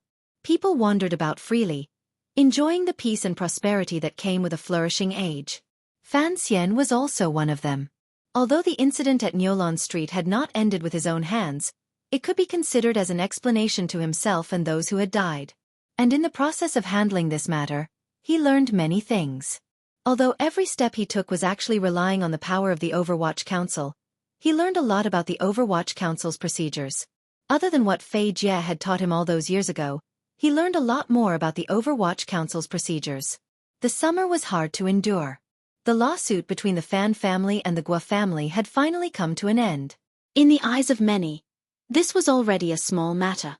Since Fan Xian had become the functionary of Taichung Temple, he would naturally become a noble of some princess in the palace. The insignificant Guo family, facing the palace, did not dare to meddle. So they had long since withdrawn the lawsuit, and Fan Xian had finally obtained permission to leave the capital. After such a terrible event, Fan Xian dared to immediately leave the capital. It had to be said that it was a very bold move. But now, there were always many people following him to protect him. There were old people from the Fan Manor, and there were people from the Overwatch Council. Now, Fan Xian had a secret identity, Commissioner of the Overwatch Council. Other than Wang Qinian, he had also recruited a few new faces from all over the place. One morning, before the scorching sun rose, the three young masters of the Fan Manor climbed into a carriage. Under the protection of the guards and Wang Qinian's squad, they drove out of the capital and arrived at the Fan Manor not far from the capital. This trip was not to avoid the heat, but to offer sacrifices. In the cemetery, the guards had already laid out the offerings such as fruits, incense, candles, and the like. Fan Xian silently looked at the few new gravestones, and his heart was filled with complicated feelings. Ever since his rebirth, he had been holding on to his thoughts, but at this moment, he became somewhat absent-minded. The smoke from the burning paper money was very heavy, and Fan Cija could not stand it anymore. He retreated to the carriage, but Ruoruo endured the smoke. She squinted her eyes and held her brother's sleeve as she stood in front of the grave. She knew that the 3 guards who were laid to rest here had died for her brother's sake, so her heart was filled with gratitude. Furthermore, she had been taught about this in Fan Xian's letters since she was a child, so she did not think that paying respects to servants was against the rules. In the smoke, a few new guards stood silently behind Fan Xian. Whether it was because of the smoke or the fire, the men's eyes were slightly red. The way they looked at their young master's back was different. After a while, one of the guards kindly advised, "Young master, you've come to see these brothers. It's good enough that you've come to see them. There's a lot of smoke here, so let's go back to the manor." Fan Xian's eyes were also badly stained by the smoke. He smiled and rubbed them. He listened to the guard and got into the carriage. In the carriage, Fan Cija was looking at the accounts of Donbo bookstore for the past month. Seeing his brother and sister enter, he shifted his seat and suddenly lowered his voice. "Big brother, is this a trick to buy people's hearts?" Fan Xian's mood was somewhat gloomy. He smiled and ignored him. He used his hand to ruffle the hair on Fan Xija's big head. "You have to believe that there are some things in this world that are true. A heartless man may not necessarily be a true hero." Fan Ruoruo softly said, "How can a man not love his son?" Fan Xian looked at his sister with some surprise. "You." Ruoruo lowered her head and explained, "Brother said it once a few days ago, so I remembered it." Fan Cija was very happy to find that his sister was so thoughtful and intelligent. "Remember," he said softly, "this was said by a man named Zhou." Fan Cija looked at him and muttered, "Oh, you've changed your pen name again? When are you going to bring out the last dozen or so chapters of Story of the Stone?" Fan Xian didn't have the energy to do that, but hearing the word pen name made him feel unreasonably embarrassed. He thought to himself that explaining who wrote it was indeed a bit redundant. He was slightly angry and embarrassed, so he continued to lecture Fan Cija. Perhaps people's hearts can be bought, but things like feelings are formed naturally. If people don't have feelings, then wouldn't they become monsters? Living in this world, not caring about anything, not recognizing family, not caring about life and death. Even if you become an immortal, what's the point? Fan Cija shook his head and retorted, "You're not an immortal." "How do you know if being an immortal is good or not?" Fan Xian responded quickly. "I'm not an immortal. I'm a human, so I know that being an immortal and not being able to live forever must feel terrible." Suddenly, Fan Xian thought of Uncle Wu Zhu, and a strong feeling of unease and self-blame welled up in his heart. He was worried that when Uncle Wu Zhu grew old, He would become a lonely old man who couldn't speak. But Wu Zhu insisted on hiding in the dark, and Fan Xian had no way of finding him. The carriage left the clan's graveyard and followed the widest ridge between the fields, making its way to the estate with some difficulty. When the carriage arrived at the foot of a large slope on the outskirts of the estate, the people of the estate came out to greet them. It wasn't just tenant farmers who lived there, but also a few destitute families of the Fan clan. They couldn't stay in such a prosperous and expensive place like the capital, so they had to move to the nearby farms. But they didn't have land, and they couldn't bring themselves to pay rent like the tenant farmers. Count Sinan wasn't someone who was willing to spend money to take care of his poor relatives, but he couldn't just watch them starve to death. So for now, these Fan clansmen only helped the Fan Manor look after the farms and took care of the affairs here, so that they could earn some money each month to support their families. Strangely, Count Sinan never mentioned Fan Xian's ancestral homecoming, and Fan Xian pretended to have forgotten. He still had some questions that he couldn't explain. However, in the capital today, there was no longer anyone who looked down on Fan Xian as an illegitimate child. In the Fan clan, they knew that the future of the Fan clan would probably depend on this beautiful young master, so they were especially respectful. Fan Xian took the cup of tea handed to him by the elder and drank it in one gulp. He nodded to the people around him, then followed the guard to a small courtyard on the west side of the forest. This was Tang Zijing's courtyard. Once inside, Fan Xian found that Tang Zijing had already gotten up and was waiting obediently in the courtyard. Tang Zijing looked at Fan Xian and said awkwardly, "Young master, I wanted to go out to greet you, but Ho-san wouldn't let me." Fan Xian didn't stand on ceremony with him. He helped him into the central room and explained, "Don't blame Ho-san, I said that." Ho-san was one of Fan Xian's newly recruited guards. He had been at the front of the country estate. Fan Xian looked at Tang Zijing's slightly stout face and asked, "How's your leg?" Tang Zijing laughed. "It's nothing. I can move it now. I'll probably be able to return to the capital in a few days. If you think it's not easy to recover here, you might as well go back to the capital." As they spoke, Tang Zijing's wife and daughter came in to greet their master. Fan Ruoruo handed out the money and asked Tang Zijing's 5-year-old daughter a few questions. She then carried the child out, leaving the men in the room. Fan Xizha was still calculating, and even Tang Zijing's greeting was only a grunt of acknowledgement. Fan Xian looked at his brother helplessly and listened to Tang Zijing's explanation. He'll stay in the manor for now. After all, his wife and son are here. Once he's recovered, he'll naturally return to the capital to serve the young master. The two of them could be considered to have experienced life and death together, so their conversation was much more direct. Fan Xian nodded and praised him. "You sure know how to enjoy your wife and child heating the Kong." Tang Zijing laughed. "It's so hot today. If the Kong gets any hotter, you'll suffer from internal heat." Danzhou's climate was excellent. It was warm in the winter and cool in the summer, so no one used Kong beds. After entering the capital, it happened to be spring and summer, so Fan Xian didn't have the opportunity to sleep on the large Kong.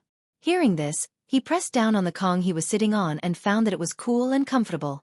His eyes turned, and he thought that if he were to live in the middle of the Tsong Mountains for a while after his marriage, he would have to find a way to make a Kong bed. Tang Zijing had no idea that the young master's mind had suddenly wandered to the winter snow mountains after October.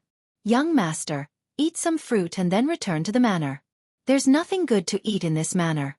Besides, if we delay any longer, it will be too late to get back to the capital. I'm afraid we won't be able to get through the city gates." Fan Xian smiled and waved his hand. "Before we came, I told my father that the three of us will stay the night in this manor and return tomorrow. We've been working hard in the capital for the past few months, and it's rare that we have a chance to have some peace and quiet. Although we don't dare to stay too long, you should at least entertain us for one night." Only now did Tang Zijing know that he was planning to spend the night. He quickly called his wife in and had her prepare guest rooms, hot water, and the like. Although life in the manor was not luxurious, there were many people. As soon as they heard that the young master of Fan Manor was going to spend the night there, a dozen middle-aged wives began to make arrangements. Before long, everything was ready. Fan Xian rolled his eyes and moved closer to Tang Zijing's ear. "Arrange for the people following me to stay somewhere close."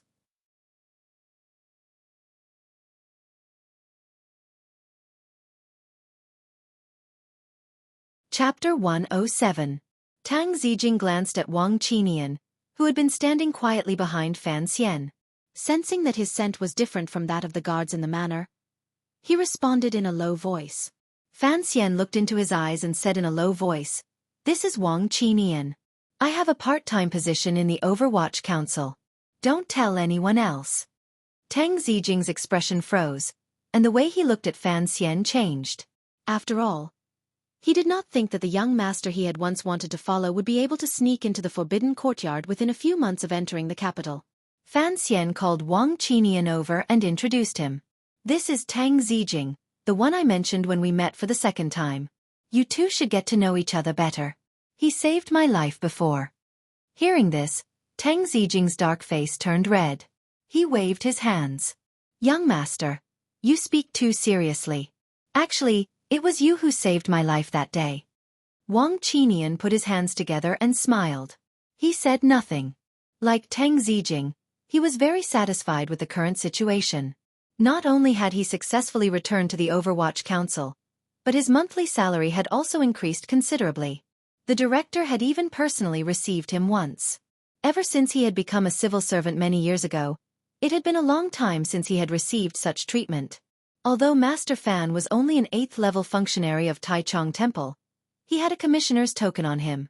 Apart from his own team, only the head of the Overwatch Council and Mu Tai knew about this commissioner. No one else knew. This kind of mysterious power in his hands made him feel very comfortable.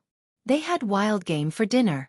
Although Tang Zijing had repeatedly said that there was nothing good to eat in the country estate, the fatty meat boiling in the pot, coupled with the tender green vegetables, was incredibly delicious.